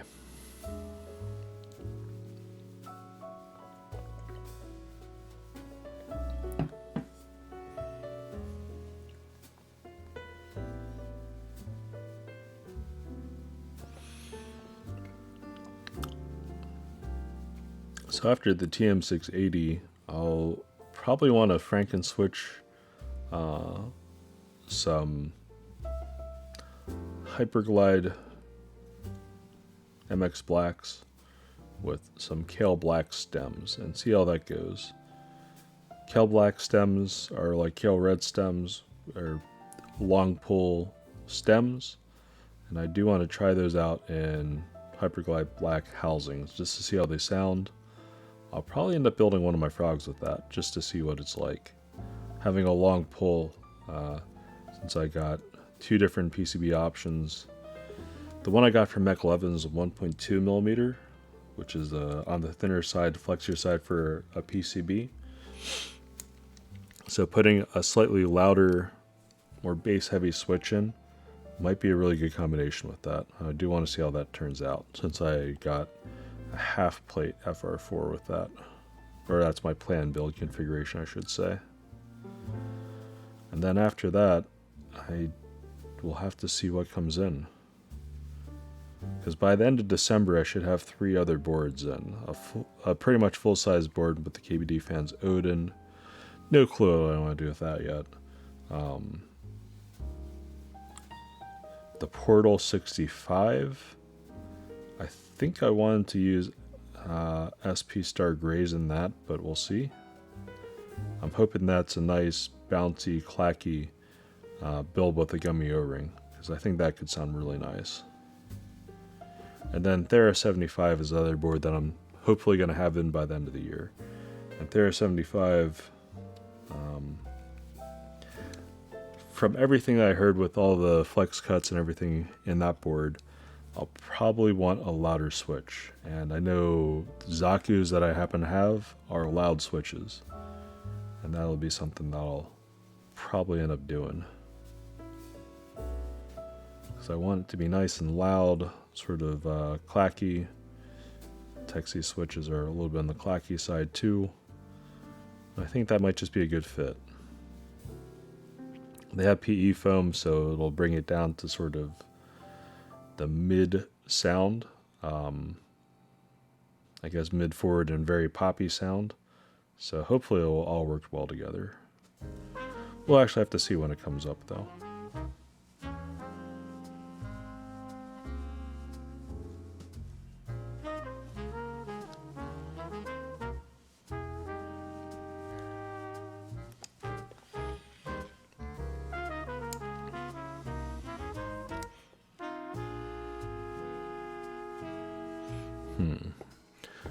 Now that I'm looking at it on the screen, I do see cockroaches instead of ducks. Maybe I should just turn one to the side so people understand it's a duck instead of a cockroach.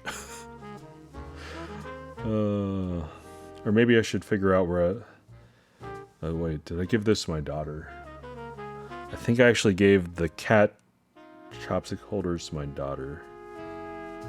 I might have to fight her for those back. But yeah, now I have the Wildcats desk mat.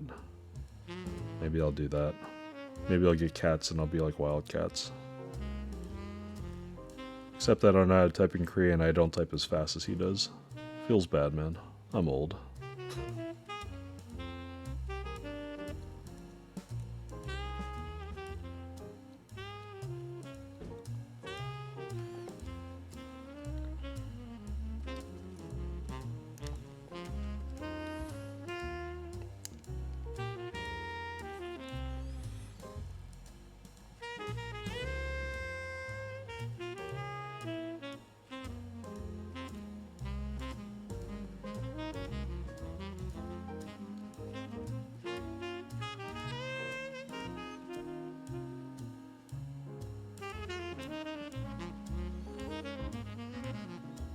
Well, have a good night, Hypno.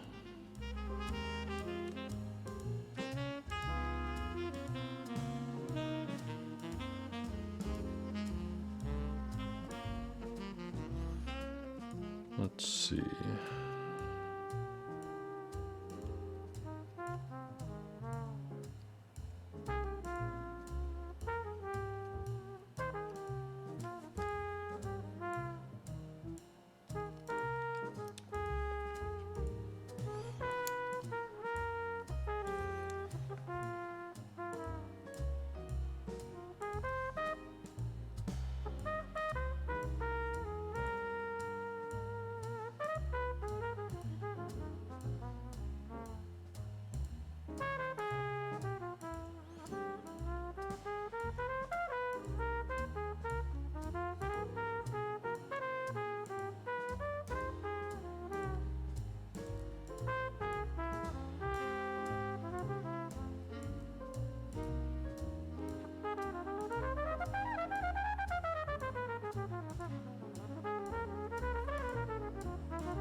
Since I'm going to be done with lubing and filming the switches here, I might change it up.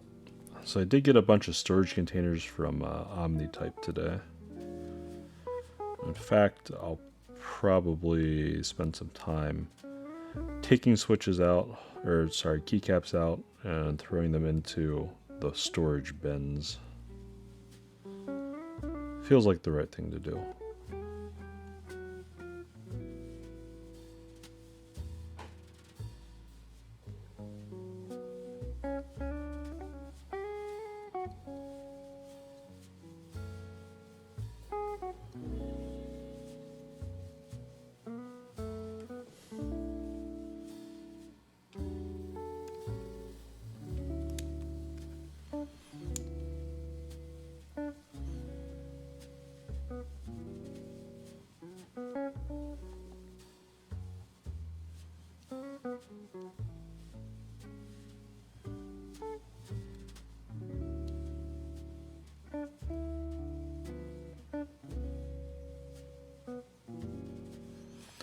Probably be a better way to store for long term all my GMK sets. Probably also my EPPT sets too, let's be honest. So I thought about just using plastic bags, but if I can get actual storage containers, that's probably for the best. And I bought 4 sets of 3, so 12 in total. That's enough to house what I got for the moment. And then some. Because, I guess earlier... in the middle of last week I did get some Kinetic Lab switch bins that I've been using. I had already previously bought some of those before, but I bought some more just for some additional organizational space.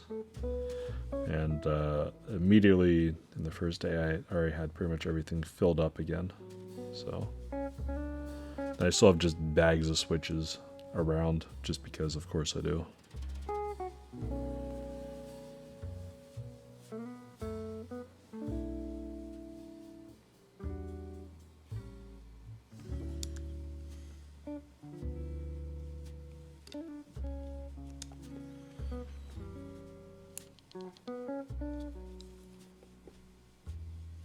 I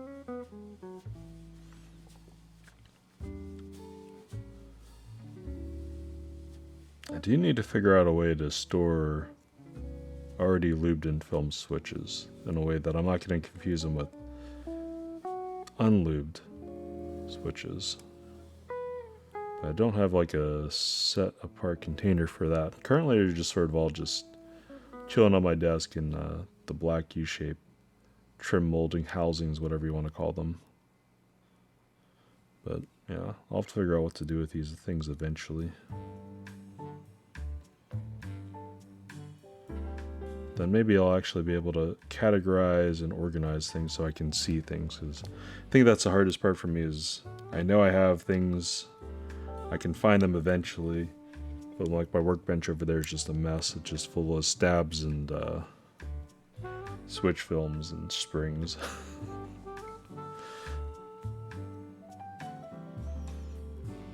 At least my desk where I sit at day to day is nice and clean for the most part. Unless I'm doing stuff like this and then I just have things on it. But as soon as I'm done with whatever the task is, the stuff gets put away in its proper place where I have it. But before too long, I'll probably need to get a second storage desk.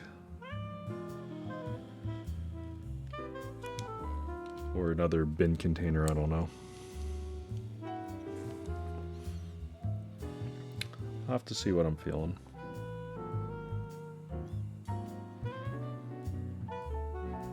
If I buy too much stuff, then my wife's going to be like, what are you doing? How much more space do you need? It's going to take up all the basement. Yeah. Do want to avoid that where possible.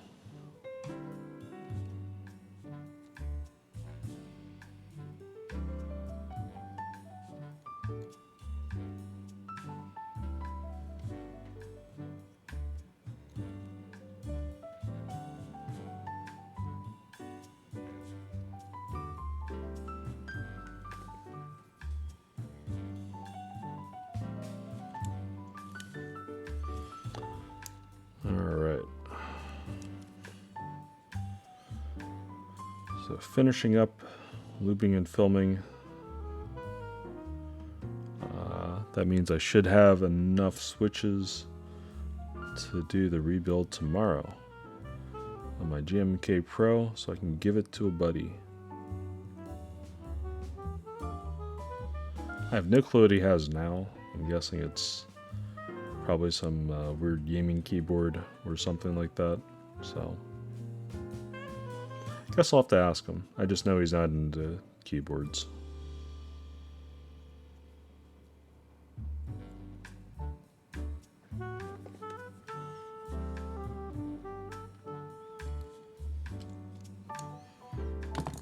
Alright.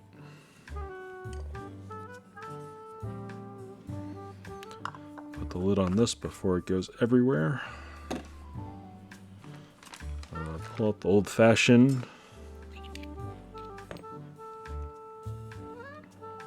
Alright, let's get to it.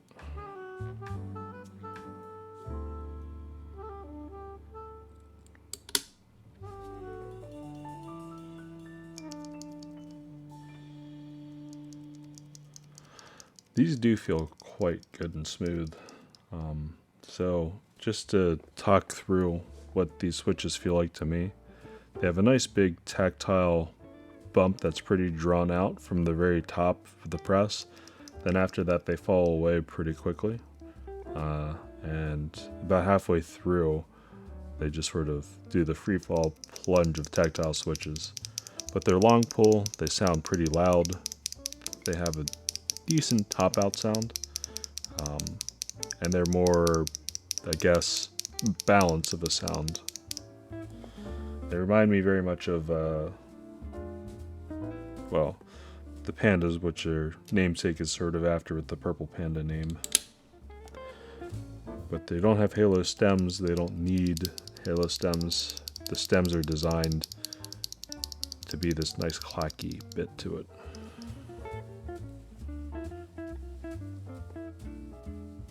I think they will match pretty well with PE foam that I have in my GMMK Pro, so should be good to go there.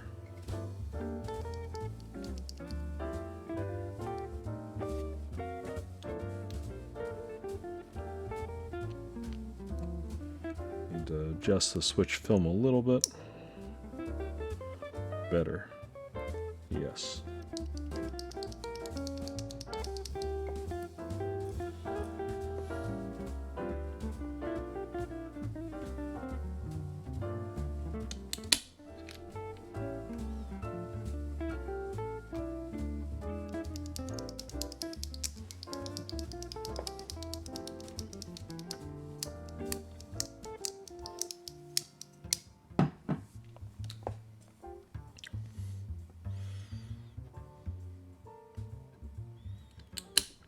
Guess the only thing I'm hoping is that these are not too loud for my friend.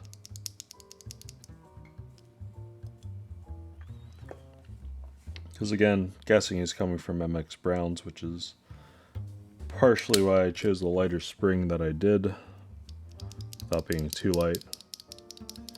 Has a big tactile event, which might be novel for someone that was, you know, used to Browns or something like that.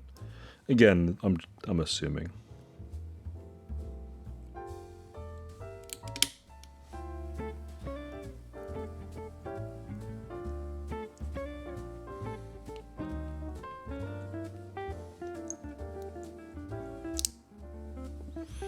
Guess I'll have to send him an explanation of what I'm building for him, what the cost and expectations would be for it. Because I'm never sure what people's intent are.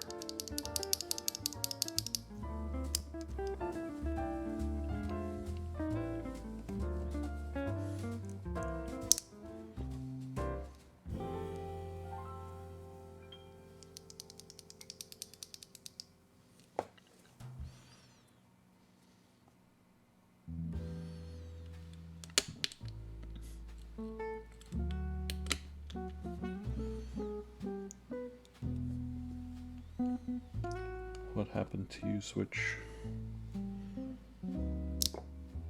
There we go.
This is going pretty well for me for tonight.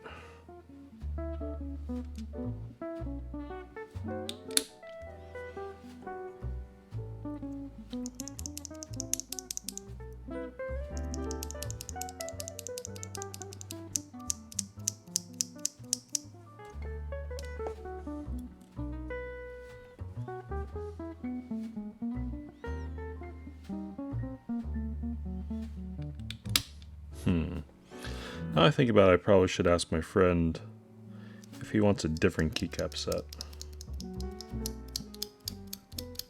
So after all, white and black's a little bit boring for some people. He's my age, so he probably should be fine with boomer sets. What happened to this film?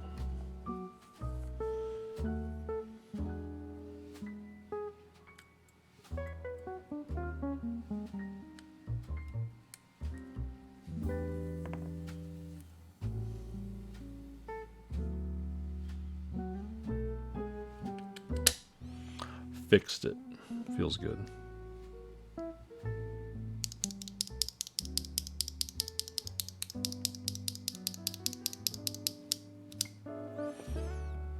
All right.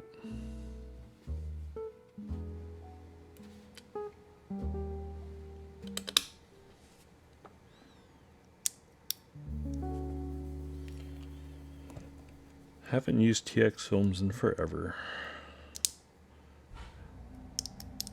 I think in the future I'm probably still going to end up using more,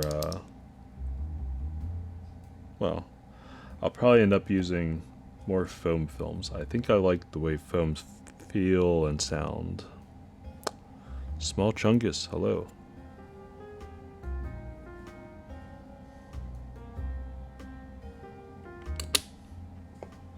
What's up?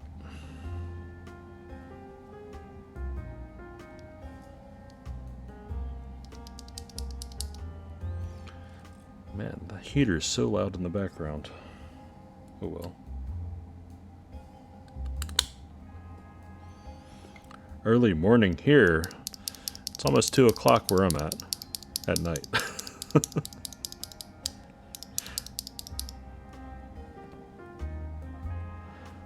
So these are Purple Panda switches from Tecsee. Guess I can just, can I recall from previous ones? Yeah. So these are Tecsee Purple Panda switches. They're tactile, sort of like the name implies, from the Panda switch itself. They have a very forward, large, tactile bump and event, and I think they feel interesting. And the reason why I'm lubing these up and filming them is I wanted to give a friend of mine recently had a kid a keyboard, and he has requested tactile switches, so I happen to have these on hand, and I'll be sending it his way. So tomorrow night I'll actually be spending time in modding my GMMK Pro, which I'll be giving to my friend, with these switches, and seeing what else I need to mod with them too. But they're long pull switches. They're fairly smooth, stock, but with the lube they do feel nice. So you have that tactile vent up at the front, and then about halfway through it just goes right down through to the linear springs, and they feel interesting. They also are probably on the louder side because they are long pull switches. I do like them. I think they're interesting, but myself being more of a linear user than a tactile user, I can appreciate them, but they wouldn't be my first choice because they do have that large front tactile bump.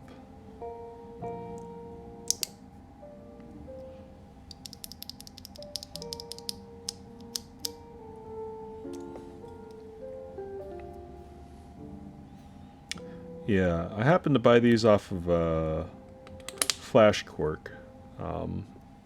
That's where I actually got these from. Your tactile gang? All good.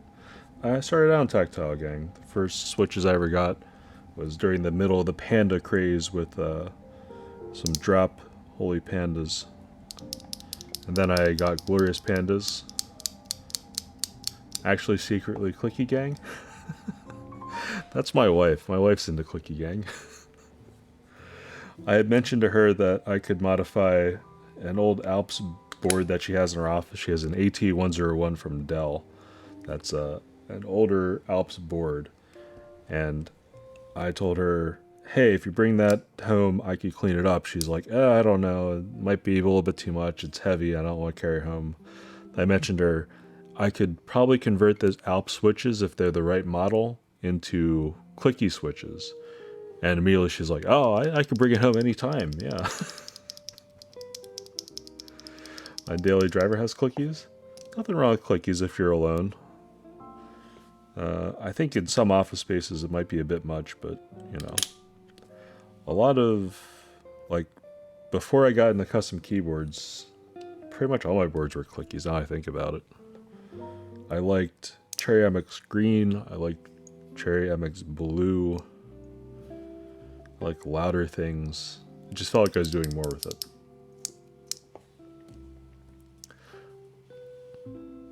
Yeah, you work from your apartment? There you go. Yeah, I think if I build a clicky keyboard for myself at this point, though, I probably would use box jades or box navies and spring swap them. Because, you know, as much as people like to hate on low profile Care Robins, interesting. Very similar to chocolate jades. Yeah, I don't know. Because for me, it would either be getting probably a box jade, or I go a Temu Aristotle switch. Temu Phoenix switches are actually very interesting feeling.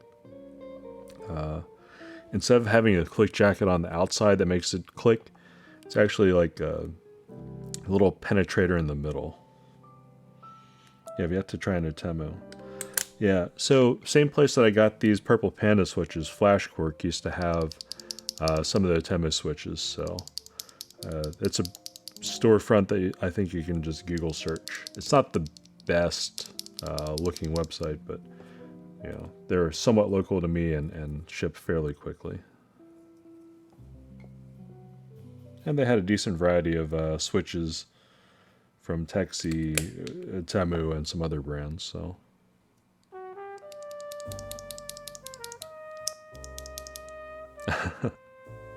Designing switches is, at least designing a novel switch for an MX style.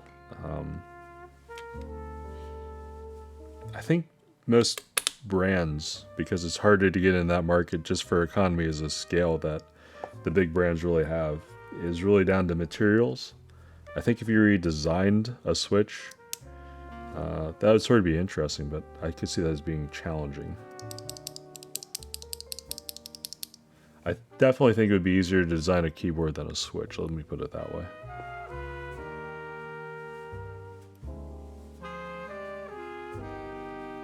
Yeah. If you're into switches, Thurman Goat has his blog and scoring sheets, and it's always interesting seeing his take on things, especially since he got more scientific with the measurement and specifics of how switches look, what sizes, material sizes that they have in them. So, are you into PCB and case design? Want to learn more? Yeah, it's good stuff. I think the only real primer I had on design for keyboards was from Quantrix, because Quantrix did a stream, and I think it's still on YouTube actually, where he went through how he designed a cue, and, well, not specifically just the cue, but he showed his thought process, basic shapes, how to check for clearances, and a little bit of extra design flair, which was interesting to see. I'm not sure if he really got into PCB design, though.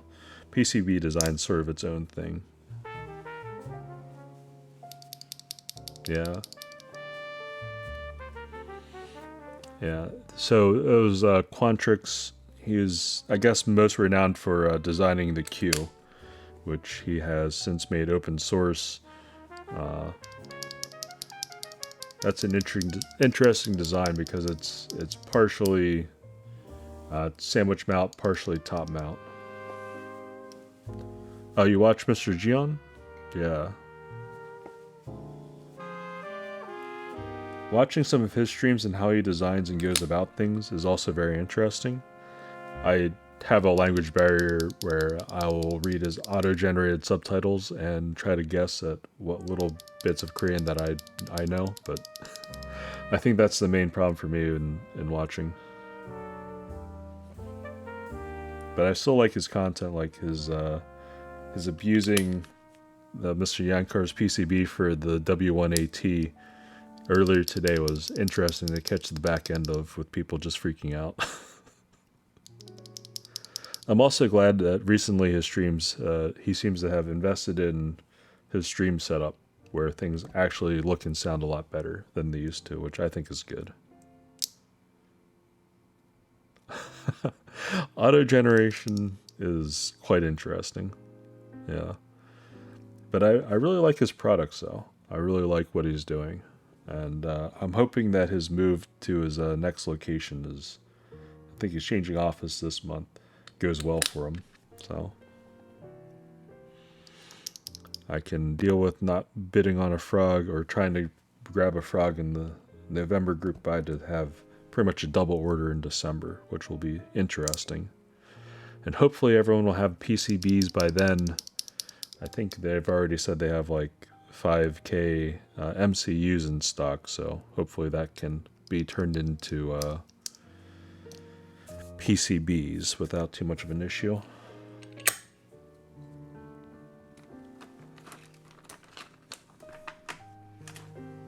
Alright, let me clean up some of my mess here, get some more room.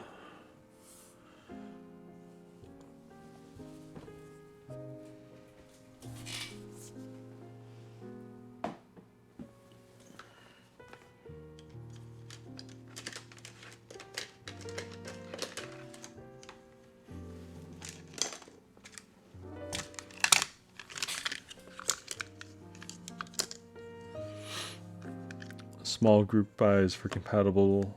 Yeah. So I did join the Gels 88 and Mech 11 87.5, as he calls it. I am interested in both of those PCBs. I do have a black B-stock frog on its way. That should be arriving hopefully tomorrow or the next day. But I don't have a PCB, so feels bad can't build it just yet. So having more PCBs in stock for later sales would be excellent, because I'll probably build more than one frog for myself, as long as I can win it, because I'm not going to pay aftermarket prices for keyboards. And then later, whenever the W1AT comes, I'll definitely be building that. I need to find a key set that has macro keys for that right-hand 10-key macro column. So I don't have anything with macro keys.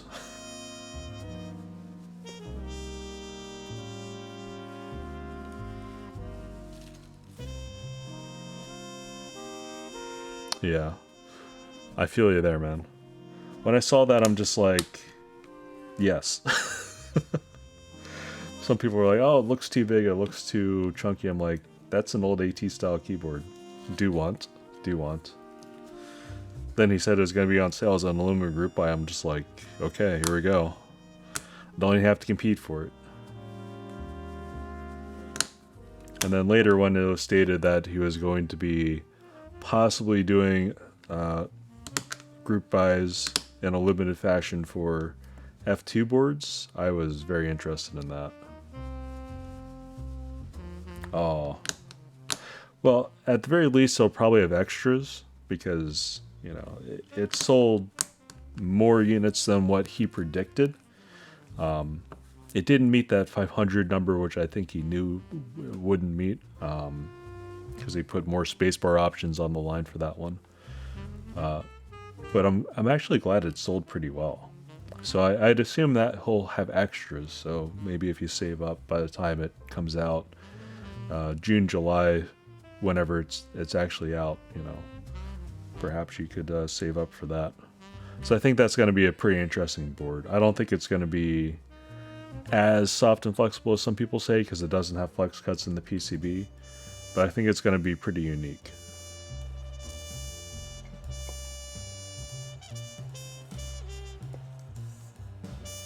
I'll definitely be building it. I'll definitely have it split on my desk as just something weird.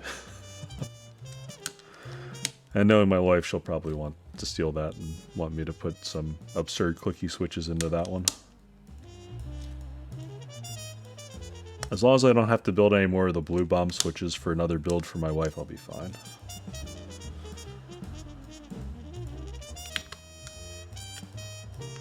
No, so the one keyboard that I had to build for her was YMDK 96.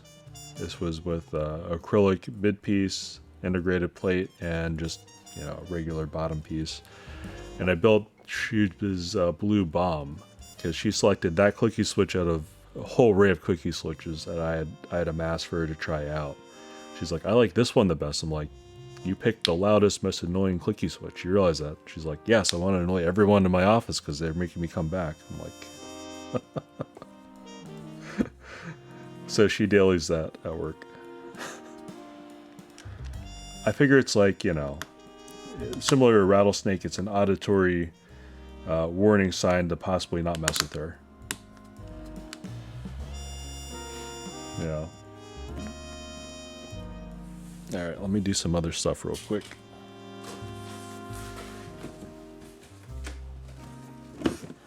So recently I got these in from Omnitype.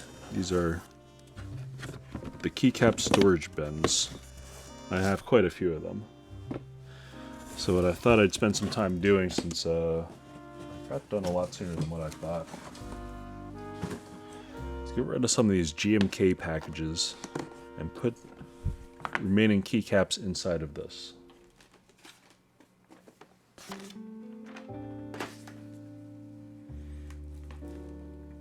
So here's GMK white on black, one of my go-to goat sets when I don't know what to do with things. But I don't want to keep this big package, I want a smaller footprint. So let's dump the remainder into here.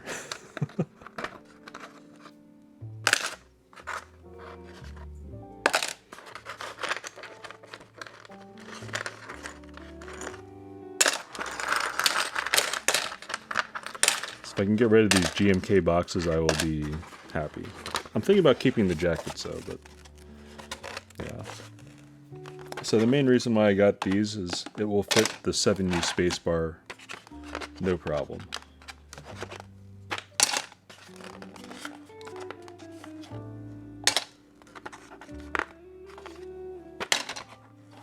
In fact, I just want to dump keycaps like this. Yeah, it'd be a lot easier. And this way I can get rid of this and I don't have to have this terrible GMK packaging that's going to deteriorate. And apparently, I think the thing is it brings silverfish or something, so I don't know.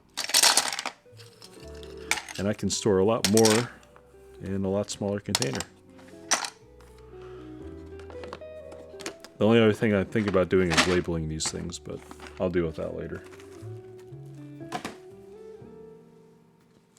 So I have a set of Dracula here, but this is unopened.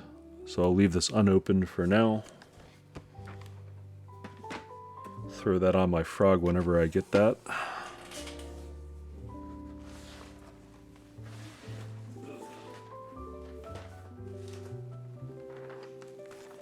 Hyperfuse, you're going in a box.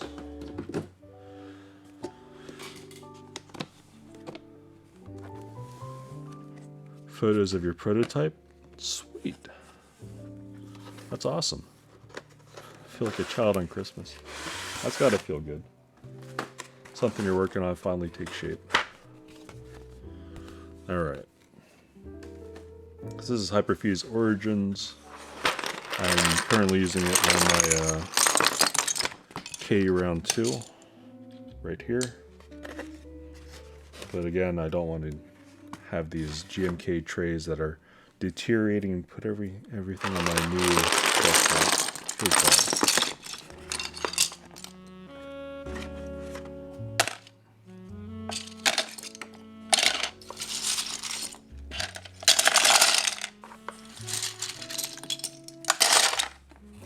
Guess I'm gonna have to mark these containers because otherwise I will forget what I have in them. I can visually see it, but I'll just forget the name of what it is. And as advertised from Mr. Omnitype, I keep on to call him Dixie Mac. It will fit an entire keycap set in here, no problem. And I believe these also, yes, they stack nicely. I like these. I'll have to buy more. I think I will keep the jackets for the GMK sets because they are quite iconic. I just want to get rid of these terrible What's this? EPBT stuff. I'll probably end up keeping these in a box until I use them. But this is a white on black set. Or black on white set that I've used already. Do I want to take things out of this to save space? I think I'll keep these together like this because packaging is actually not that bad for these. It just takes up a bigger footprint than this, so if I really need to, I guess I will eventually.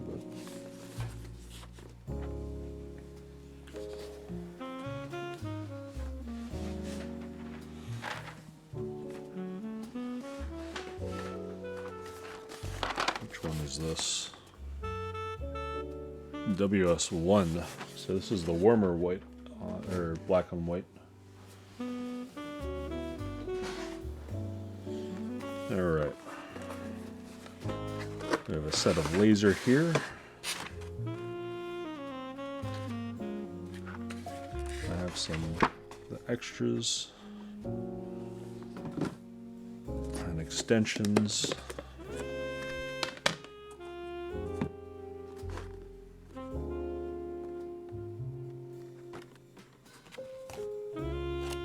Okay, so this is the original laser synthwave, round 2.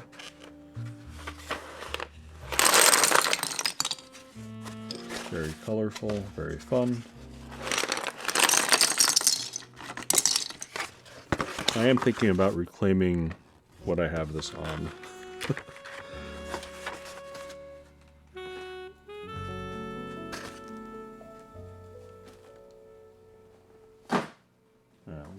Sleeves down there.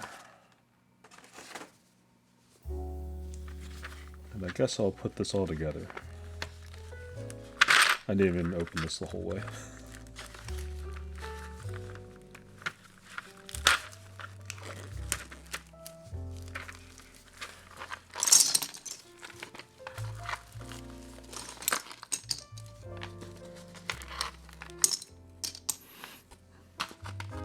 Looks very cool with all this the double shot.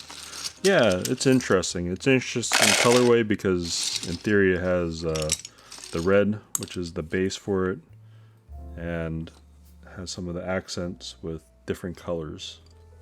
So we have everything from blue, green, orange, back to the red.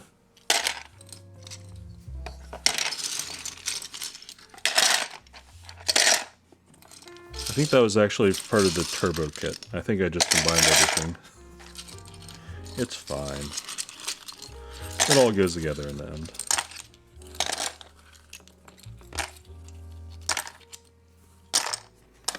So I think this is the original laser set.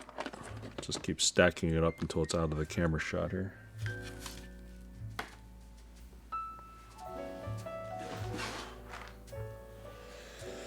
Next we have another laser set. Well, this has bars under it. Space bars. I forgot about that.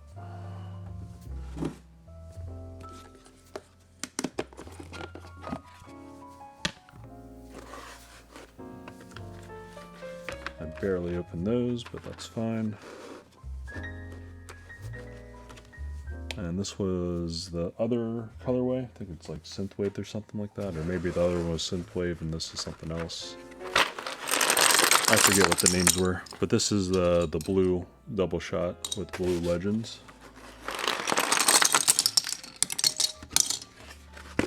So for example, in my Songle 60, I actually have mix and match the colorways between the original and the blue. And I've used part of the gradient.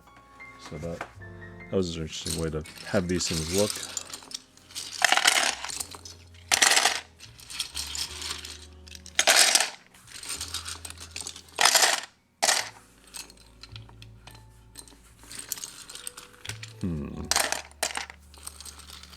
Do I put the red bars in here? And red bars really don't go with this.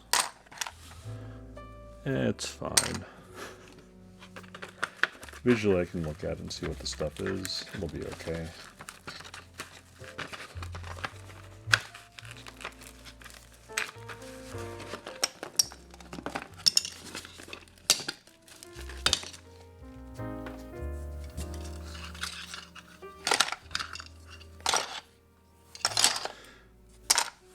Huh.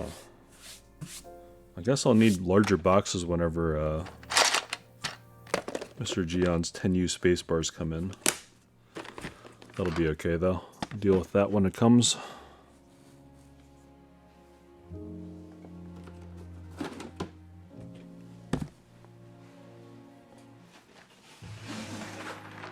Alright.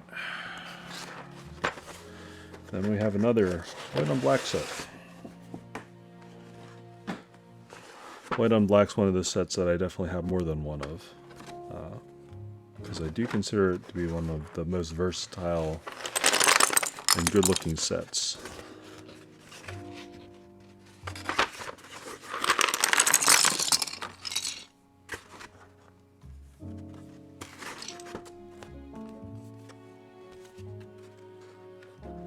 For you spacebar?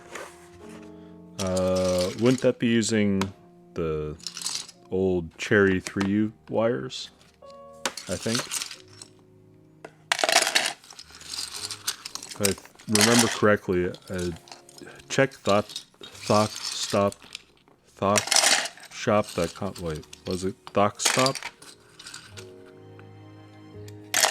Man, my brain is not working tonight. But I think they had entries for 4U spacebars on there. Oh, I'm bumping the mic. It's too tall. The tower is too tall. There's too many. Alright, whatever. Next. I'm just going to put on the... I'll rearrange the stuff later. Ugh.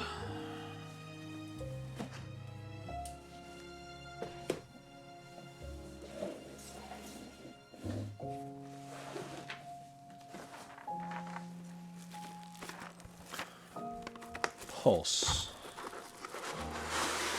This is alternate colorway.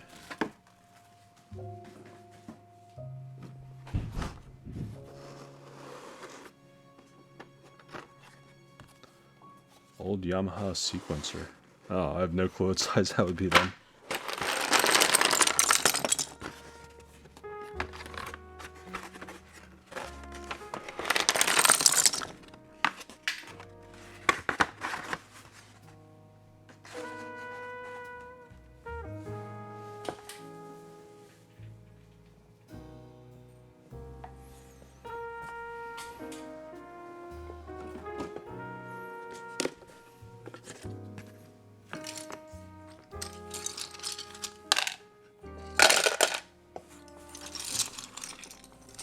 Throw these into here.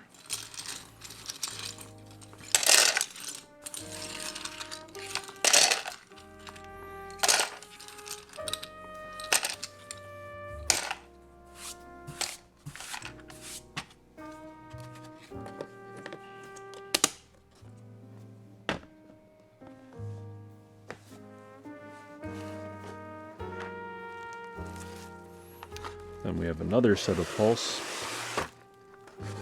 Because of course we do.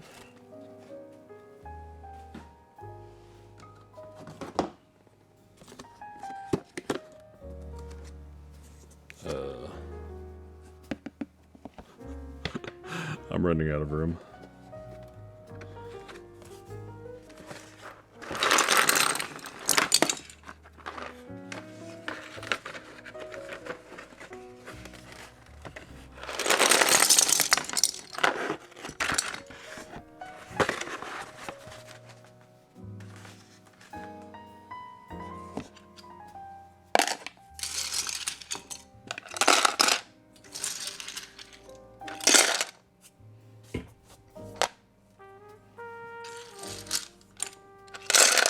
I've actually used both of the pulse colorway sets on my various THT boards, so.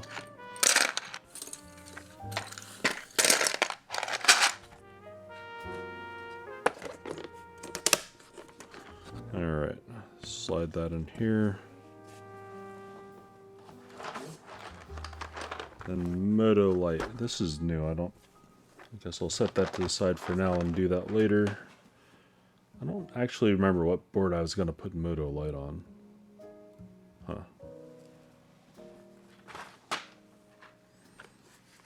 Then I had more bars and more extensions. Why did I buy more extensions? Guess I'll throw bars in one of these and extensions into one of these. All right.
Alright.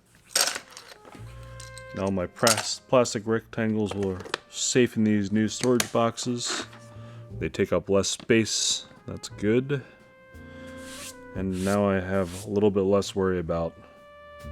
I guess the fear is true about silverfish eating those containers, but I don't know. Alright, well I think that's going to be it for me for tonight. It's now like 2:30 in the morning Eastern time, and I should get some sleep. So thanks for joining me. Feel free to stop back tomorrow. I'll actually be modding my GMMK Pro. I want to tear that down, take out the stabilizers, probably re-lube them if they sound like they're ticking at all when I take the board out. And then after that, we'll go through. Yeah, thanks, man. Thanks for stopping by. It means a lot just chatting and talking to people in the hobby.